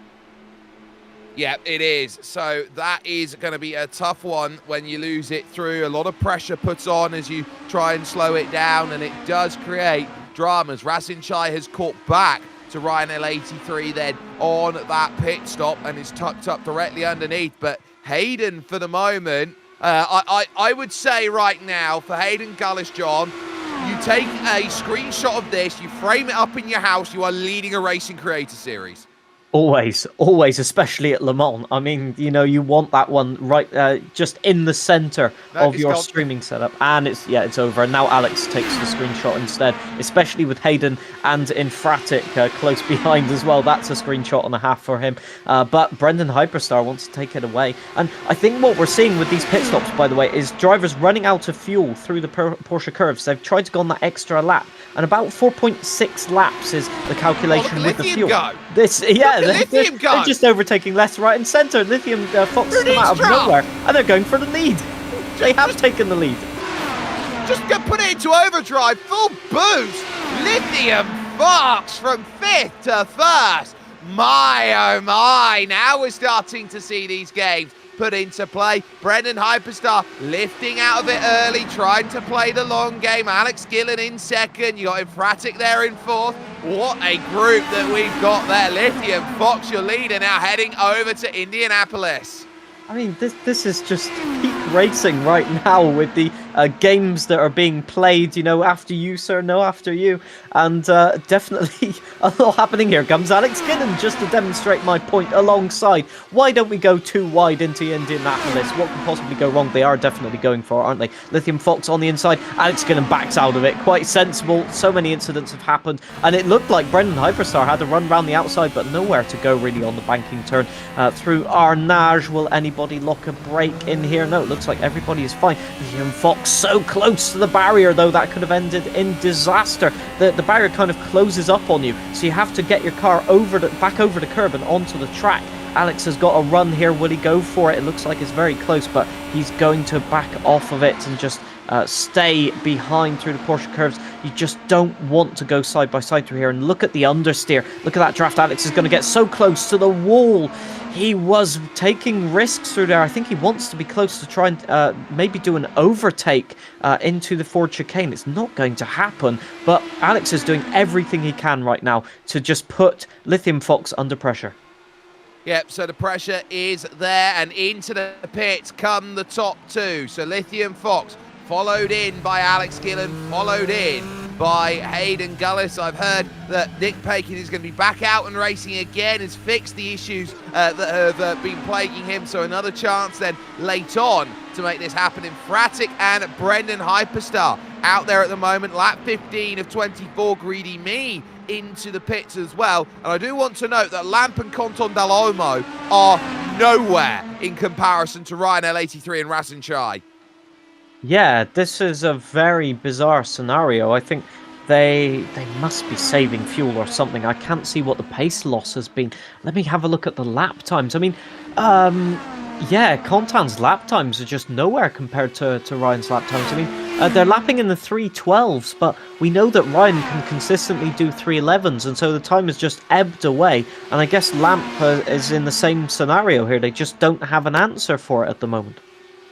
No, they don't. So, at least at this point, it is now starting to look like a very tough ordeal at this moment where everyone goes through. Storm Molina still currently in pit lane 2, and so looking to try and navigate on this. Infratic in second with Brendan Hyperstar out there at the front. These two trying to work together to get their strategy in play. They're going to be hoping that it stays yellow the entire way from now to the end, because it will pay off in terms of their strategy. If they do run into an unsafety car at any point, though, they're going to have to jump very quickly, and Fabio really working to stay there with Brendan and pulling himself in to this run. Here comes Mulsanne corner, early lift then into the section, and so as they work, yeah, that's a bit deep, but Fabio really having to work there through the middle, so Infratic doing what he can.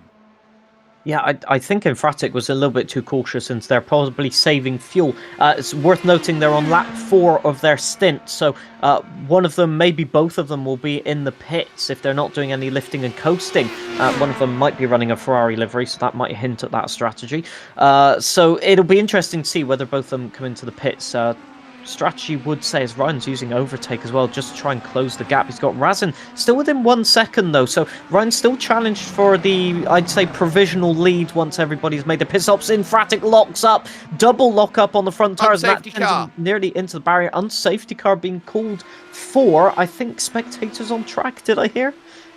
It might be something like that. There's a bit of orange paint that's sort of gone around somewhere around the first chicane. So some marshals have gone out and held itself together. So it will mean now a cheap pit stop for Brendan Hyperstar and Infratic. That's almost perfect timing.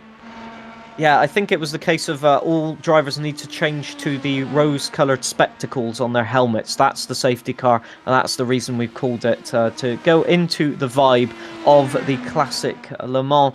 But that means that for Brendan Hyperstar and Infratic, they get a free pit stop, and Ryan will probably retake the lead, although I think looking at the laps, he's done 1 lap, so he might stay out. But if I were Ryan, to be honest, I'd pull it into the pit. Oh, what's happened there? Infratic, Fabio's overcooked it going into the pit. Oh my goodness, that is...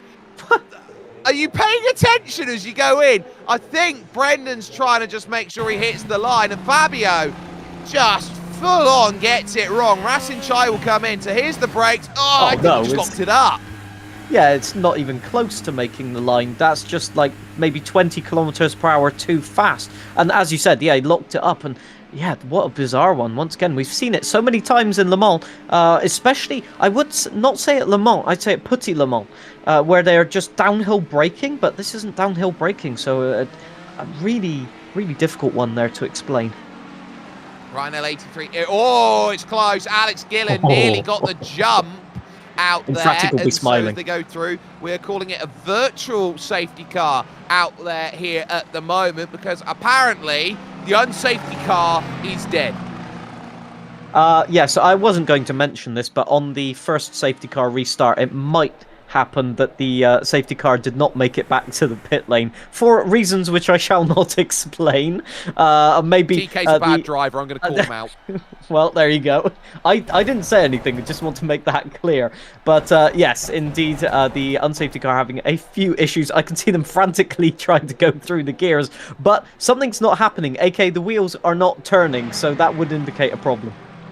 It very much would do out there, and so there is not much that you can be done about it, but 3 pit stops to come in, and so the field now cycles as follows. It is Brendan Hyperstar in control, the winner of the Creator Series Indy 500. Infratic is second, and Alex Gillen is third. It's then Ryan L83 and Rasin Chai. Lamp is sixth, Conton Dal Olmo seventh. Lap will be getting for Chesnoy to get back onto the leading lap. And Super Noodle Bagel will now find himself in 8th, with Lithium Fox and Hayden Gullis making the top 10. So, yeah, on. I think we're just trying to see a replay of some sort of incident going on, but yeah, there was something happening behind the virtual safety car there. We'll try and get. Oh, look It's there, at it's this! going. We have unsafety car on track. We do, and so it's a case of can you redeem yourself and get up there? The 999 unsafety car looking to make as much progress as it can as it works through doing a it's alive! It is alive as it works itself through Tetrus. Oh, but it's run a little bit wide here, so there's going to be an issue here. Johnny's going to have to serve the slowdown penalty. Yeah, so, and they are serving the slowdown penalty. The safety car has been given a penalty. I don't think I've ever seen that in motorsports, in any branch of racing whatsoever. But the main question is, can the unsafety car make it safely through Arnage this time? They got a bit of the lap to go, but this is peak entertainment from TK in the unsafety car. Now, the next bit will be if that unsafety car catches the line, doesn't know where it is, doesn't know which side it is, and just starts ploughing through Indy car after Indy car after Indy car. No, I can't see that happening whatsoever. No, definitely not. I mean, I've got my popcorn out waiting for that to happen, but no, definitely not a probability, right, Jake? No, it's going to be a long time. He's doing 280 kilometers an hour, so great work. 280 clicks in that Mustang going there. The back of the pack's doing 130. I would not want to see that be caught at Mulsanne Corner, and it is looking like it's going to be caught at Mulsanne Corner, so you're going to have to get on the binders here to make sure that there is no drama as you head down into this section. No. Train's caught and slowed down. Now, the unsafety car's got to try and work away to the front of this group subtly, and I say subtly because you've got to really try and work on through, but it's just a good enough run through what is, I would say, a beach party down at the Mulsanne corner there, and that's just a roundabout there that they've got there, that beach party sorted. This is Bash at the Beach vibes. Yeah, it certainly is. I was about to say, subtlety, a Ford Mustang. No, I don't think that's in its vocabulary, to be fair, as TK has made his way, so the unsafety car has made its way to the front of the pack. Hang on, John. Will be now. I'll tell you what would be subtlety. Subtlety would be the Ford versus Ferrari battle that the unsafety car would have finished ahead of Infratic. Oh, now we're going controversial on that one. I like it. Very good thought right there. I'm not sure if that would be very popular. Oh, no! Don't tell me it's happened again. It's happened again. Oh, no, it's again. The unsafety car's gone around. Very nearly tagged Infratic, by the way, in second in the line, but ultimately just about kept it out of trouble and just about saved that one from any blushes. And this is what happens out there when you put drivers in there. It's the General Motors moment all over again. You can see going through Indianapolis corner, understeer, then oversteer, and it's very much a case of hold on to your hats. Oh, yeah, just the car, just unsettled. The downforce isn't there, and that was a little bit ambitious into there. So let's just have a recap, shall we? So the unsafety car has got a track limits penalty and a slowdown penalty, has nearly taken out everybody into Mulsanne Corner, and has brought gravel and nearly doom to Infratic at Indianapolis. This is an eventful lap by safety car standards. It's just another Thursday night for TK. Very true, very true. But indeed, it does mean that for all of the other drivers, they have another thing to worry about through the safety car laps, because, you're still trying to keep track of the strategy, still trying to keep your head in the game, and just having to think about all of the things going on, having to not die laughing at the unsafety car spinning off at Indianapolis. I'm not sure I'd be able to do that as a driver. No, it's very tough when you're out there and you're in charge of race control as well, and we are into the final third now of this race. It is a one-stop race from this point onwards. 8 laps to go, 2 for those who decided they didn't want to come in and make a pit stop. So this becomes a case of settle down and do what you need to. One car will dive in. That's Nick Pakin making the call to dive into the pits, and they are all waiting for Matt 212 to rejoin the back of this group. That's why this unsafety car is going so long, because Matt had a coolant issue out there and would have to try and recover that back. Or I would say, in the case of Matt 212's situation, a stray sheep has walked across the field somewhere. Indeed, yeah. Very probable things happening actually at Le Mans. It's quite out in, well, you can see in the background actually a lot of forest. So it has happened, unironically, that wildlife has ventured onto the track and has caused a few problems. It was known actually, for example, let's take this, the S's. It used to be called or still is called the Forest S's, to be fair, where the trees used to line the side of the road. So, it was a great spot to spectate, still is, to be fair. But yeah, this track known for its peculiarities, that's for sure.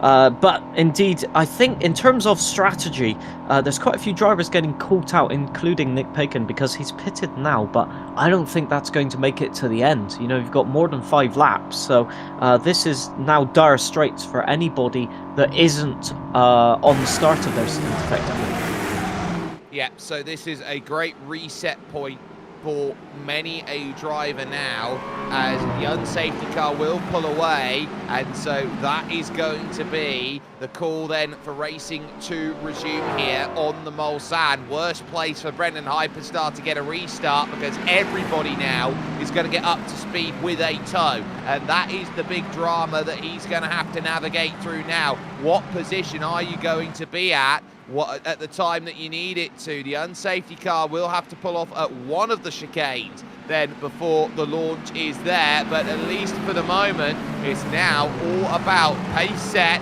Fabio in a perfect position. Alex Gillen wants to move himself up to the front of this race, and so now who can manage to say this is the race that they want on top of anything else? So for Brendan Hyperstar, a tough moment. Drivers trying to weave and get some temperature into their tyres now, because they know how critical it's going to be to get up to temperature, to get up to speed, and to get firing on all cylinders. So the weight there at about 120 kilometers an hour, waiting for that word to say, look, we can go. And so I reckon it will be around that second chicane that the launch is going to be had, because that is where the unsafety car has now stopped, and you'll see it there just in front. They've got the marker boards to it. They're about 300 meters away from that at this point. On that launch, you would have to expect Fabio to go and give absolutely everything, and don't count Ryan L83 out, and don't count Racing Chai out, and don't count Lamp out, or Conton Dal Olmo, because now it's about the launch that is needed, and they're still on hold, waiting for this jump to go. They're still not getting it, John. Yeah, I think they're just all sitting behind, just waiting for a Mulsanne, just trying to not get caught up. But somebody has to go at some point, surely. I think all of them weaving are actually doing themselves a disservice with the tire temperatures today. They might find themselves just overheating the tires too quickly. They're still not going. The green light is there for a reason. What is the hold up here? Brendan still not jumping on that throttle pedal. Well, you got an explanation for this, Jake?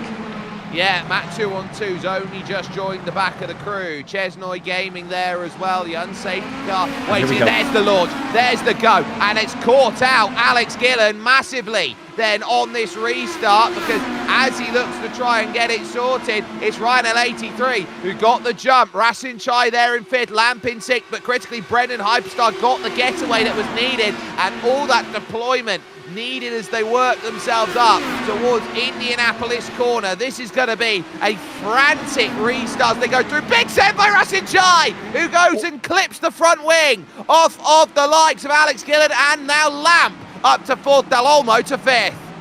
Oh, huge lock-up by Lamp, nearly tagging him Fratic. That is wing damage for Razin as well. Huge damage on the car, so he'll probably have to come into the pits. What a disastrous restart. Also, the restart for Contan and anybody behind Contan was difficult, because they were mid-section in the corner at Mulsanne, so they couldn't get on the throttle like they wanted to. I think I saw Josh's Corner and Greedy Me going side by side as well, so there's a lot of battles happening in the midfield. Everybody trying to make it through, with Ryan very aggressive on the line through karting there, and maybe in Maison Blanche he can get it done into the Ford chicane. We've got That is, I think, Grand Lithium Poubert. Fox. Yes, indeed, getting past. And, oh, look at that in the background. Lithium Fox just getting swarmed by everybody.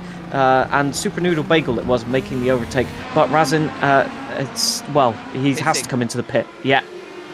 Well, it's damaged. It's the only reason why Razin Chai would come in at this point in time, and every drive off the corner important. Punju through on Josh's corner, looking to pick up a place, and every place is going to count. 5 clear at the front, or 6 if you want to include Alex Gillen. Everyone else is stuck at the moment behind Super Noodle Bagel as they work down the hill through the descent de la Chapelle. Now over through. Gullish gains a place. Punju gains a place. They're now starting to look, and Brendan Hyperstar now in trouble because Ryan L83, Infratic and Lamb are all there, and they're going to have tow as they work themselves on the Mulsanne at the 3/4 stage. Yeah, this is going to be chaos. You've got Contan and Alex Gillen. They ought to work together at this point to drag themselves back toward this battle. And Fabio is under pressure here. It's not much he's going to be able to do about it because we've got Slipstream as well from Brendan Hyperstar. Who's going to go left? Who's going to go right? Who's going to stay in the Slipstream? It seems like everybody is just saving fuel at this point. And that means Lamp just tags onto the back. Lamp goes for it. Decides, I am not waiting for this train. I want to take the lead. I want to get my screenshot at the top of the leaderboard. And he does so for the briefest of seconds. Ryan deciding to go for it as well. Everybody deciding to go for that pass just before Hunaudière. Just that kink to the right-hand side that you'll see just after the Michelin chicane right now. This is where you want to start setting up for that battle down into Mulsanne. You have to be tactical about it. You want the race lead right about now, which Ryan has, but Lamp on the inside. This is going to be breathtaking battle into the braking zone. Who will get it? Fabio, very aggressive tag by Fabio. That was so optimistic, but he just couldn't get it done, could he?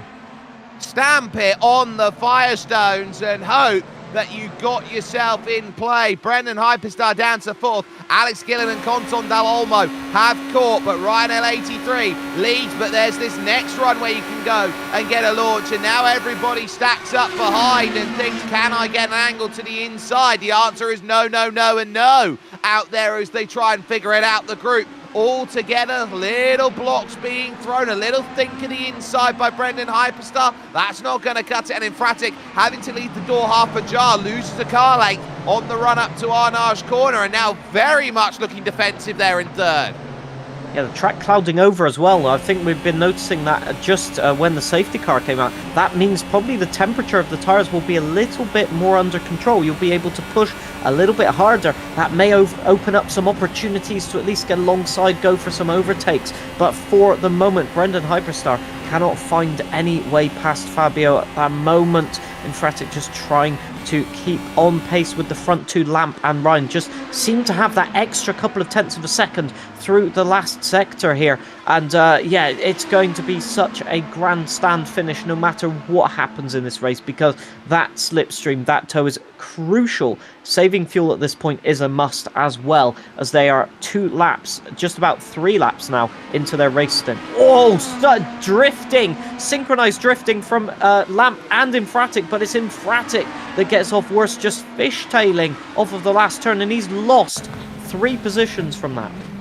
Well, this is why, in through the first part, grabs the second, little too early onto the throttle, has to take a trip through the kitty litter, and then has all sorts to try and navigate through. Dal Olmo also over the top then of the hill, has a little wiggle too, and that gives Ryan L83 now the gap over Lamp of 0.7 of a second. Not enough to run away, but that ultimate pace is not lying out there from Ryan L83 in the way that this race is going. He talked about it with us by taking the pole. Loves having this style of racing, loves this battle. This is Reska Kyoso now, and Greedy Me, and Hayden Gullis, 8th, 9th and 10th.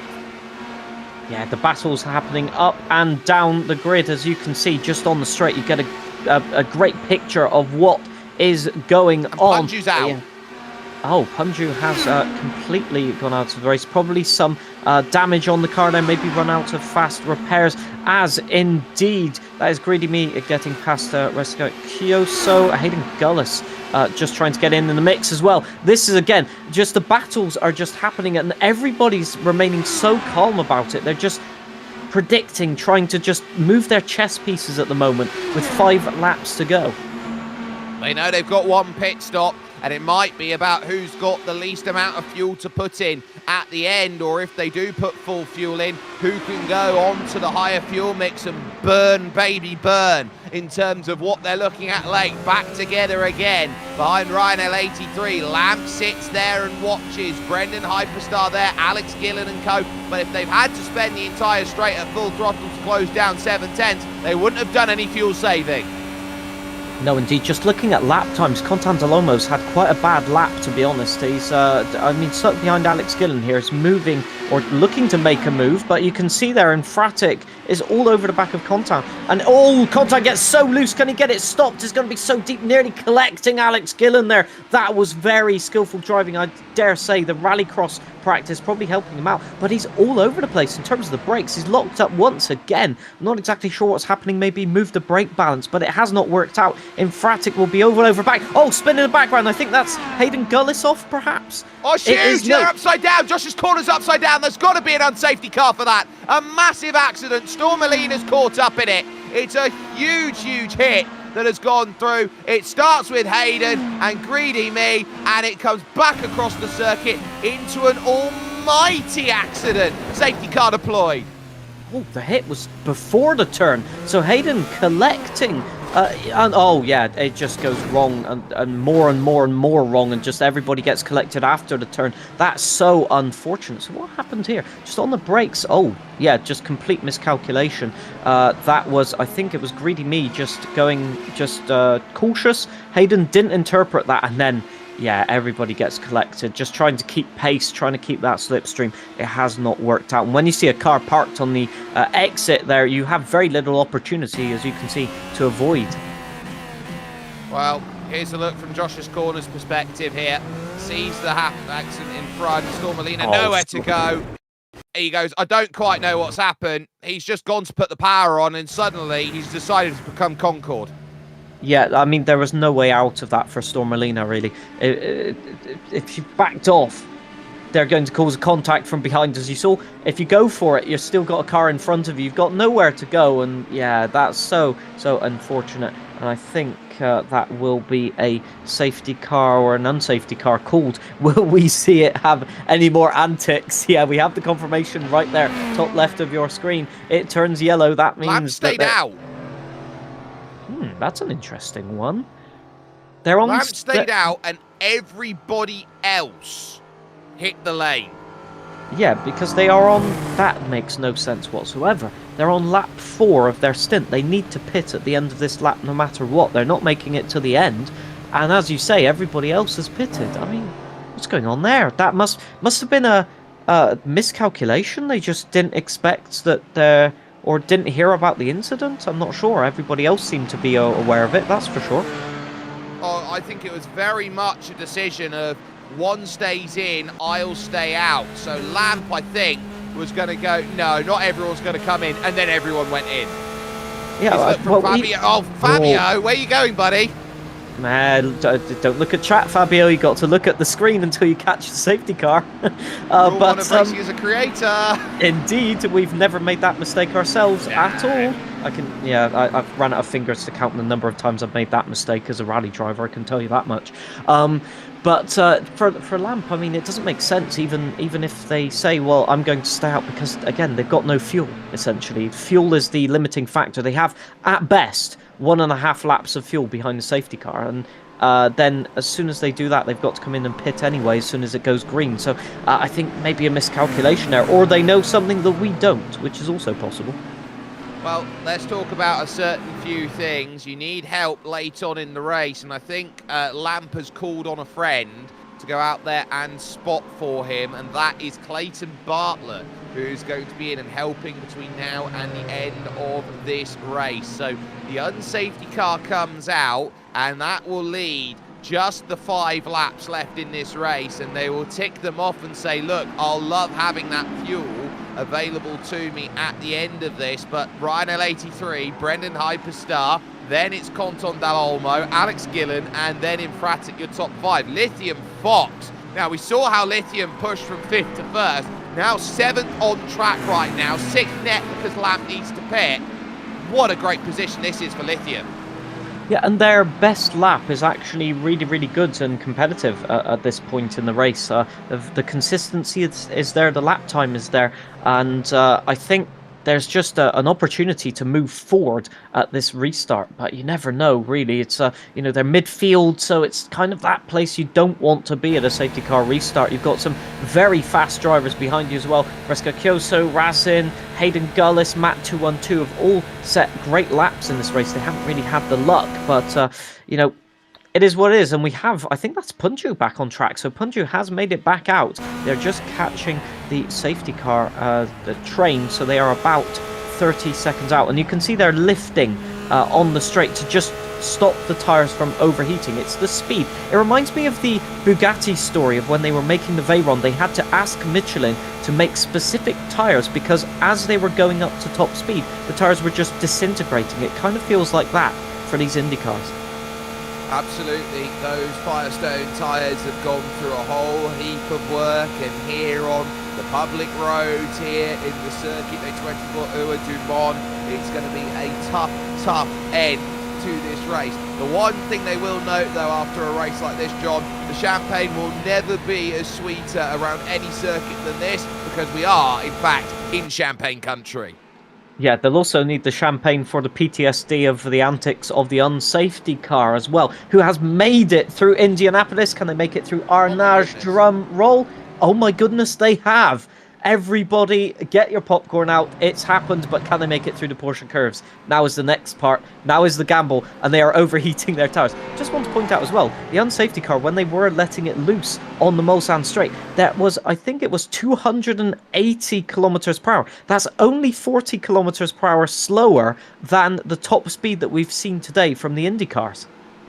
Yeah, and I think that's rather telling in terms of the pace that they've got out of it today. They have put a whole heap of effort in to make that work, and they have done a great job in that Mustang, getting it up to those high speed levels and not having too much worry about it going on around. So that one's certainly proving that it can be as good as possible. I believe it's the V8 Mustang that they're running then from down under, so certainly giving a whole heap of pace vibes because it's great. But now the unsafety car will pull away, so Lamp, I think on this restart here, and it can be at any given point in time, I think he's just going to go hard right into the pits. I don't think he's got a choice unless he wants to start affecting the way this race will go. No, we'll stay out. And so now, well, that's an adventurous line into pit entry there from the unsafety car. But Lamp now looking for the launch, and it is conventional on the go. Gets the jump on Ryan L83 and immediately tries to break toe. Okay, do they have enough fuel to make it to the end of the lap? Are they aware of this? I don't get it. I mean, okay, we'll have to wait and see. So get the popcorn still ready on the side table. It might have a utility still. Ryan goes quite deep into the Dunlop chicane, though. He's lost a huge ton of ground. That will put him under pressure from Brendan. And yeah, Contan's still struggling, I think, with the brakes for some reason. Alex Gillen's got past in 4th place, and now Infratic on the back of him. Lithium Fox has managed to maintain that 7th place, so look out for them, although they're under pressure. Oh, contact, that's Matt 212 and Hayden Gullis that made contact. Matt has a little bit of wing damage, but it's Hayden that has come off worse in that collision. Yeah, but that is a Hayden accident. So, upside down again. Another huge accident then that's gone through on the straight. That is massive for Conton Dal Olmo. I think, was that... no, that wasn't. That was Chesnoid. That was Chesnoid's connected as well. So what's happened here? So Alex has gone wide. This is contact. Alex has slowed down. Oh, slow down penalty for both of them, and Infratic has collected them, haven't they? Fabio has gone flying. And that's the only way I can describe it, as there was a little bit of a slow there for Alex Gillen, and Fabio has not spotted it and has just gone screaming into the back. What a huge incident on the Mulsanne, and suddenly it is just Lamp, Ryan L83, Brendan Hyperstar, and the fight for 4th, which is Lithium Fox, Alex Gillen, and Rescacchioso. So that could be 2 VTubers in your top 5. Yeah, it's great to see. You know, you love you know, we've had so much new talent this season that it's so good to see. Well, that's unfortunate. Lithium Fox up to P4. Come on, maybe a podium. And there's chaos in the background, to be fair, after that, as I think Matt 212's gone wide as well and lost 2 positions out of that as well. Punju is dropping down the order, so it's all kicking off now. Stormalina around as well. I think Punju's just about escaped unscathed, and a big incident there at the back, and that will take them all out of contention. Now, I wonder at what point does Lamp decide, I can't make it from this place. We'll look at Ryan L83, we'll look at Brendan Hyperstar and say, it's hand-to-hand combat, it's 1v1 versus you two. Yeah, for sure. I mean, if Lamp does not pit this lap, we have something wrong with our telemetry, surely, because that's 5 laps into a stint. You're marginal on fuel at 4 laps.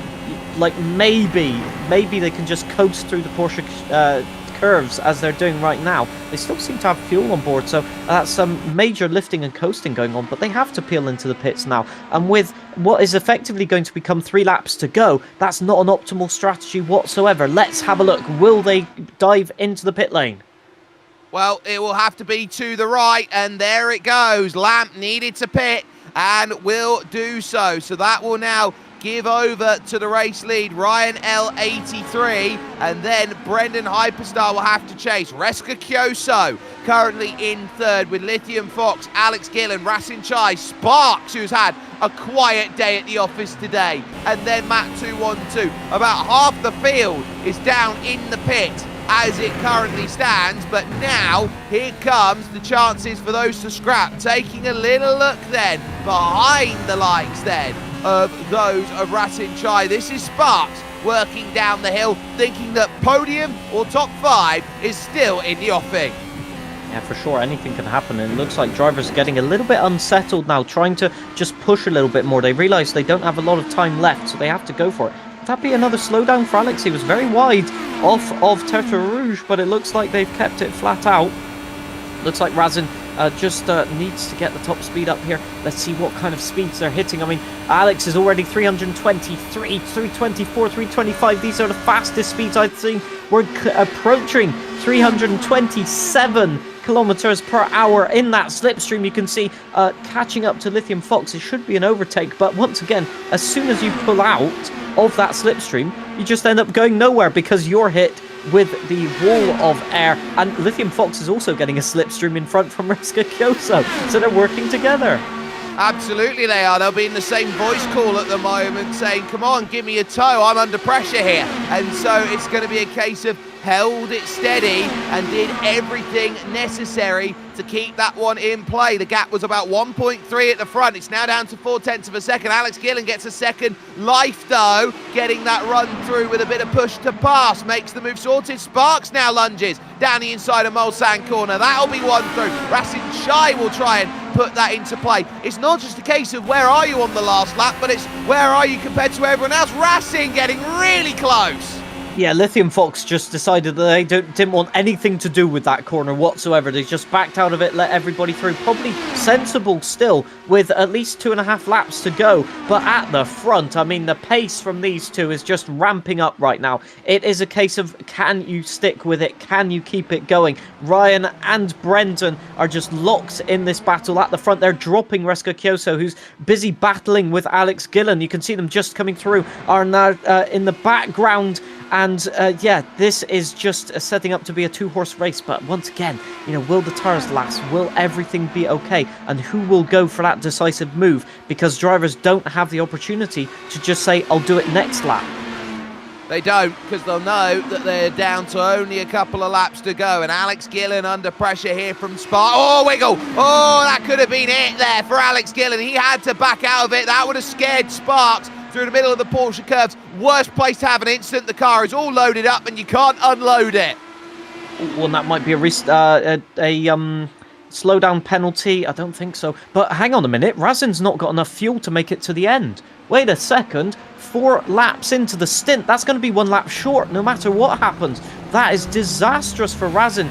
Maybe they can do some lifting and coasting, but surely the attack is off right now. Lithium Fox needs to get a move on. And just as if we needed more confirmation from Ryan that the pace is there. That is a ridiculous lap time. A 3:10.6. That is faster than his qualifying lap.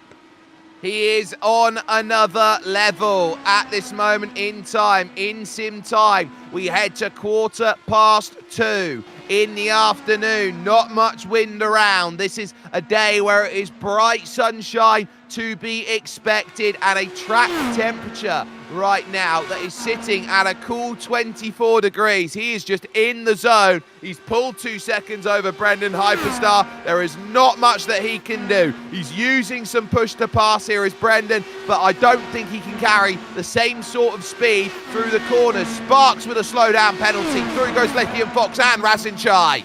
I think Brendan must have made a mistake into the Dunlop chicane, really, because they were only 1 second across the line, and now it's 2 seconds, so there's something that's happened there in that first sector. But, I mean, Razin's still pushing. Razin's still creating that gap in the air. Lithium Fox will get past, but they've got a big gap now to Alex Gillen and Reska Kyoso, so it looks like the battle for the podium is between 2 drivers at the moment. But that question mark still remains about the fuel. He's fighting it out. Lithium Fox takes the position. Alex moves up into a podium position. It's all kicking off. Brendan Hyperstar is coming back at Ryan as well. The tune of 0.3 of a second right now. It's not over yet. So what will we see? Reska Kyoso to the inside. Alex doesn't decide to fight it. He will choose to fight on the last lap. Tries to do the switchback, but just doesn't have the positioning for it. Lithium Fox P5 now, but still punching that hole through the air. No opportunity to catch Alex Gillen at the moment. The slipstream just isn't there.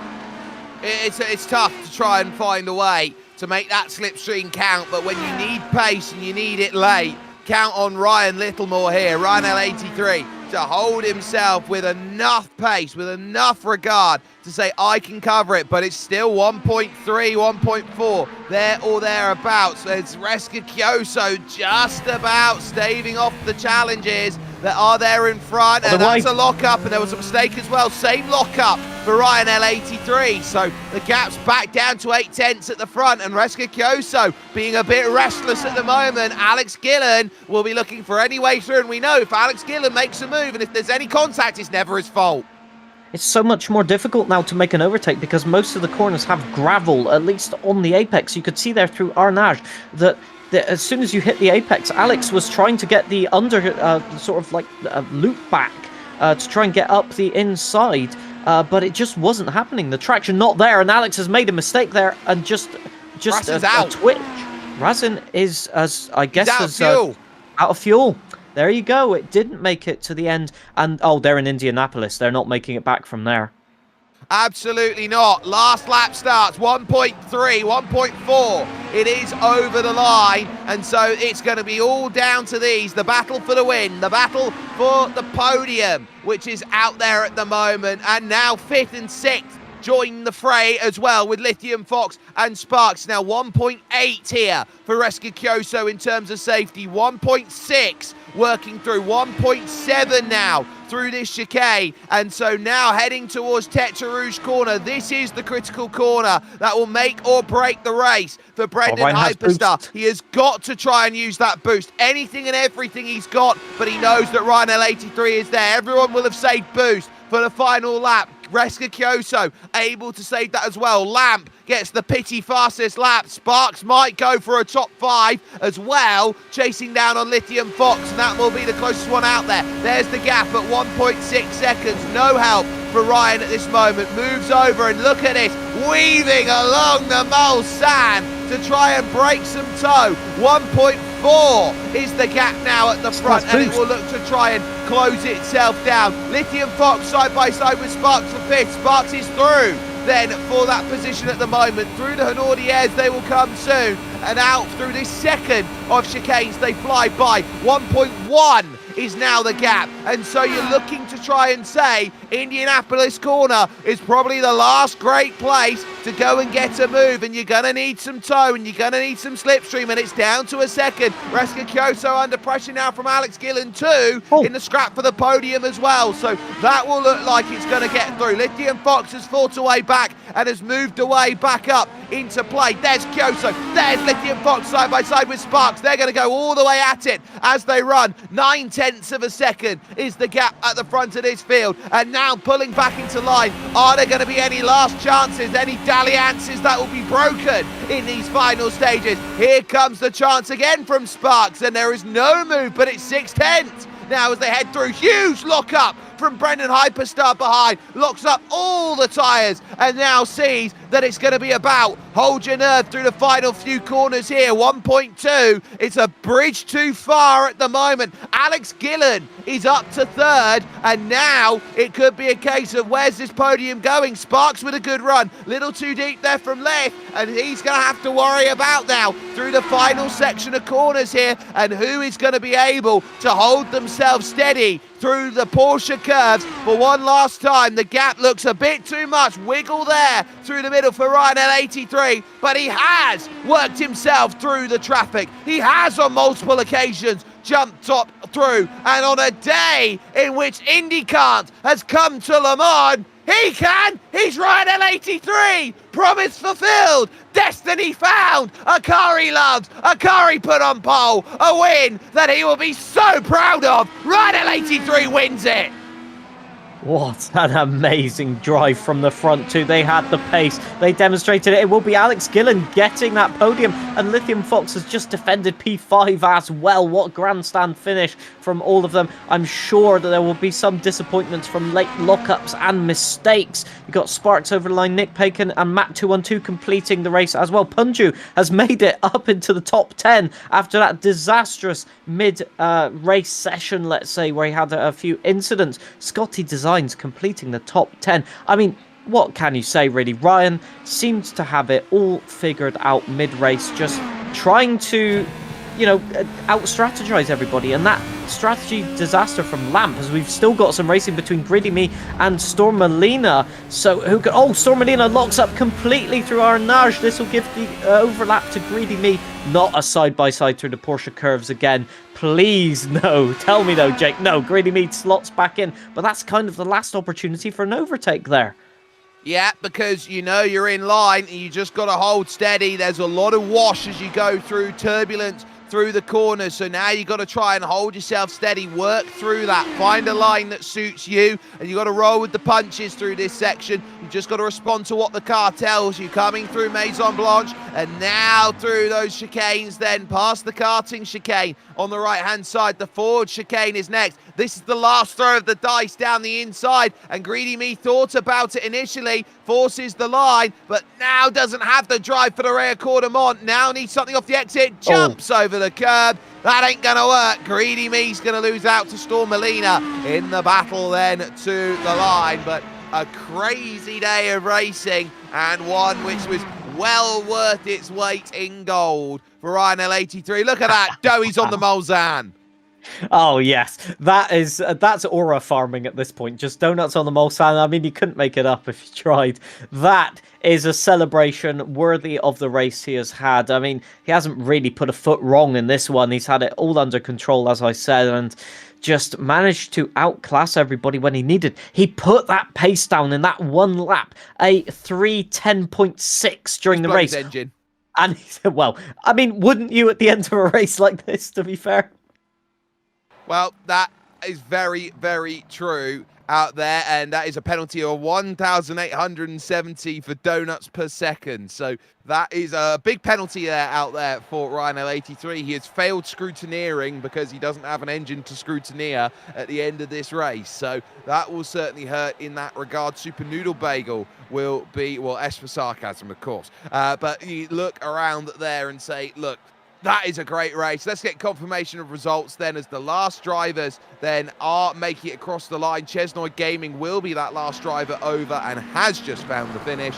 Ryan L83, as we watch Hayden Gullis dancing through the gravel, will take the win, and will do so as by 1.8 over Brendan Hyperstar there, as it will be Alex Gillen who will round out the final spot on the podium ahead of Reska Kyoso and Lith Fox, who will make sure it's 2 VTubers in the top 5. Sparks, your championship leader overall. This is a non-championship scoring round. Will take 6th ahead of Nick Pakin in 7th, with Matt212 in 8th, Punju in 9th, and Scotty Designs rounding out the top 10 from 22nd on the grid. Lamp would not have enough fuel, would end up in 11th ahead of Ancephalosis and Storm Molina. Greedy Me being P14 ahead of Josh's Corner and Conton Dal-Olmo. A lot of these drivers getting caught in incidents late on in the race. Dal-Olmo had a car vaulting over the top of him. Hayden Gullis was not that car. He gets 17th. He led once.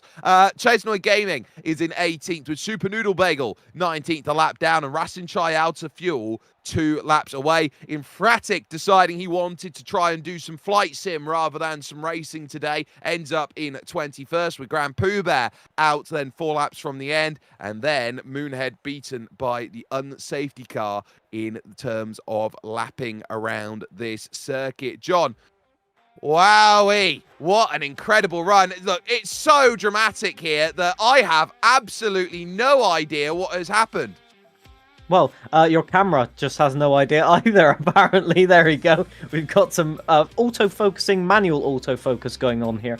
But, I mean, that race had it all, didn't it? Slipstreaming, the strategy, the tyres completely cooking themselves after 1 lap. And as we're trying to do some voodoo magic. There you go, for the camera. Lovely stuff. See, Jake can fix anything on this live stream. Lovely. But it's one of those things that you don't think about the gloriousness of taking Indy Cars to Le Mans until you've done it, and then you go, wow, that worked out really well.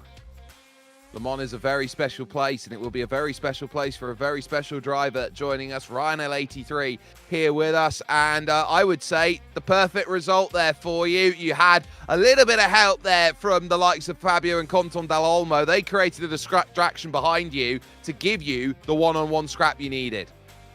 Yeah, I mean, I generally didn't even realise it was a 2-horse race at the end there with Brendan there, but yeah, it always helps, you know. The last restart of that safety car was a bit anxious because obviously there's 7 people in a draft. It's going to be carnage, and I'm kind of glad that that sort of happened in a sense because, as you just said, it makes the pressure less. It was just only one driver I had to worry about.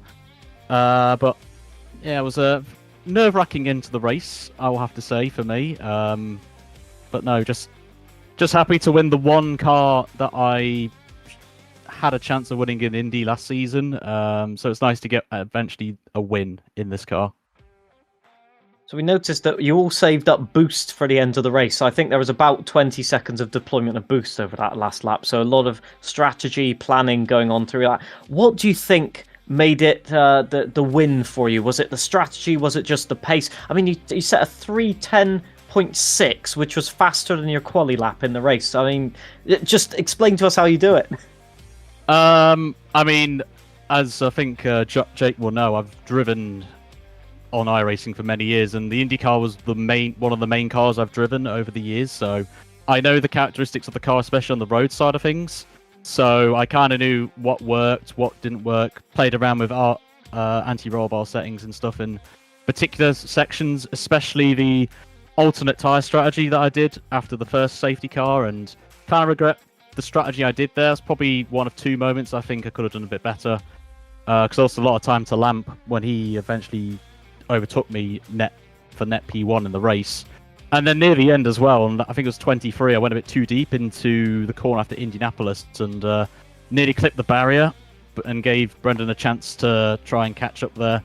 And I had a good strat with the push to passes. I left quite a lot for the end of the race, but because of that late safety car, I had to try and think strategically when to use it, and I probably used about after the 3/4 mark of 3/4 of the way down Mulsanne, I used it just to try and stop a move, and then after Mulsanne on the straight before Indianapolis, used a little bit, probably when I got to 5th gear, just to try and stop Brendan from gaining a little bit. But I was just keeping my eye on the gaps, and I think Brendan was trying to do the same with his push to passes. I don't know what his was at the end or on the last lap, but as I say, push to passes is critical, especially on the road side of things when you only have 200 seconds to play with for the whole race. So that was probably the biggest management I had to do throughout the race. It's a big win, it's an important win, but when you're going to take that power back down and you're going to head to USA International Speedway next week with the F4s, what's that going to look like for you in terms of getting the Creator Series season back on track for you? Yeah, I think this win, I know this doesn't count towards the championship, but it's one that I wanted to have as like a confidence boost after what happened at Winton in the last round. So I think it's a good reset for me. recharge the batteries. It's an oval race, so out of my comfort zone, especially in a car that I've never done before on an oval, so it should be quite interesting. Haven't driven the track since my rookie days, and that was 2012, so it's going to be a bit of practice for me on there, but I think the main focus is just to try and just claw some points away from Sparks in the championship. I know there's a few others around there, but as last week proved, anything can happen in the early stages, and I think now round 3 is going to be the critical moment of the championship for a lot of people, and it's just going to be keeping it on the road, avoid incidents, have a consistent pace, good strategy for this next race coming up, and just see how we get on. But it's a nice reset for me to win today, and hopefully now mount a challenge for the championship this season. Just perhaps as a bit of a last question, possibly from me, in terms of just explaining to our viewers, what, if anything, can you take from this car into the F4 car to sort of optimize your pace, or is there any sort of similarity between the two? I think it's quite hard to, compare the two, because obviously this has been set up for Le Mans. It's gonna be obviously push to pass. There's a lot of downforce in the car compared to the F4.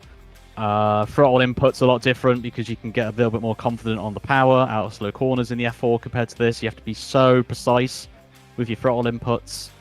But I think for people who haven't driven the F4 this year prior to this championship, it's another test session for these guys, because there's got a lot more power, there's a lot more downforce in this Indy car, but it helps them, when they go to a slower car with a little less downforce, it helps them a lot, John. So it's a good car, I think, to throw in for the season, and will help a few people out. But it'll be a bit of a contrast to next week when we hit on an oval compared to this when we're going over 300 Ks. And going fast through corners and not trying to survive Porsche curbs when there's gravel on the track, and I nearly died a few times with the gravel on there. So, but yeah, it'll be a nice change of scenery next week, and we get back to our beloved F4. Well, we'll wish you the best of luck in terms of that next week. Ryan L83, your winner here today from the wonderful Le Mans circuit. Brendan Hyperstar ended up in second position overall, and Brendan, I think the only way to describe it is that he had the legs on you today.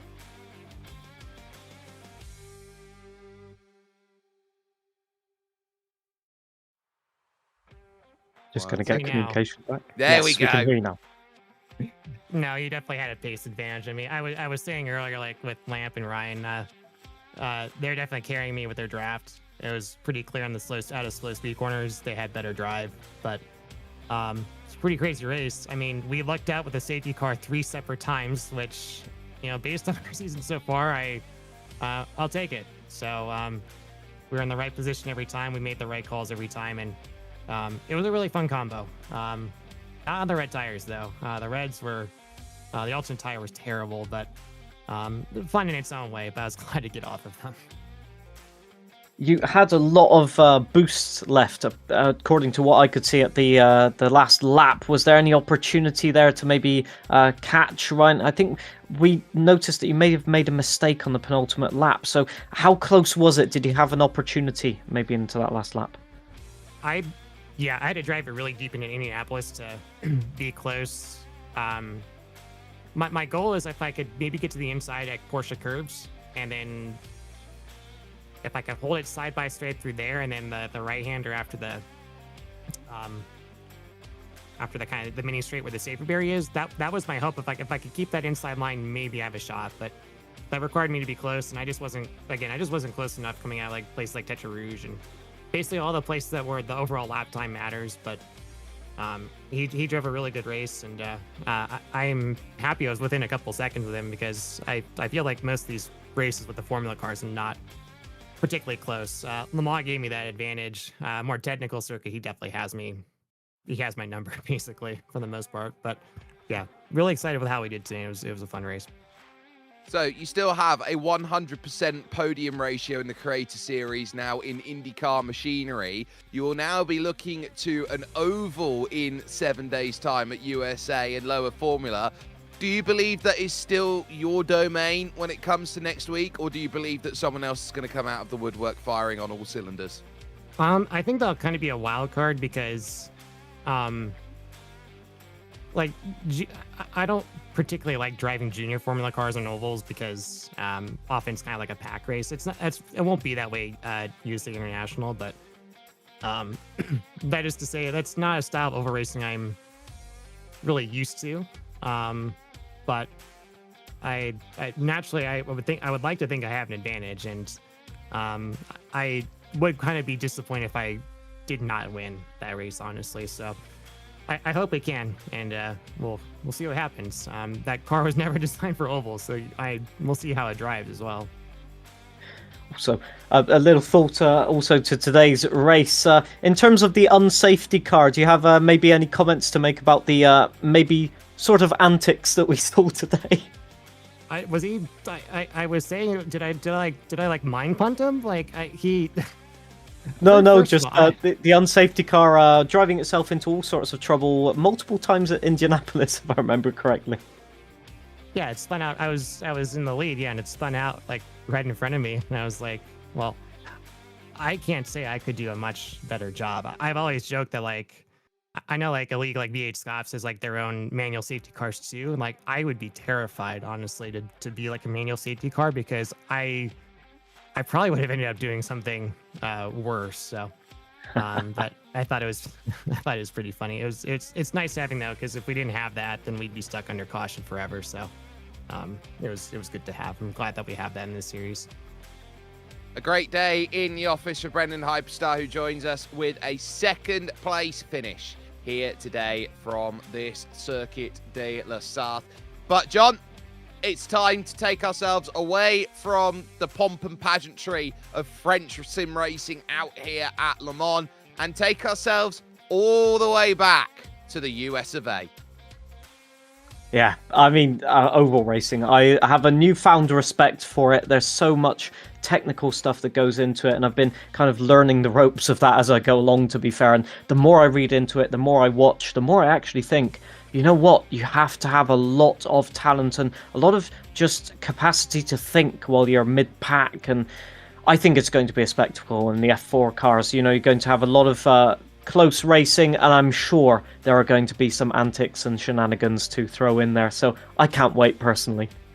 I can't either. It's 7 days away from us here on Creator Series and on iRacing. This is the best place to go and catch some amazing sim racing action that is in full flow as they get themselves ready for the next leg of their championship, the middle leg. They will look at the USA International Speedway and say, we're going to bump the formula down. What a great race it was for Ryan L83, picking it up with pure pace, with pure talent, saying, I am better than everybody else. From Gareth Allen behind the scenes, John Harris has been alongside me, TK in the safety car, and me, Jake Sperry, saying good night, good night.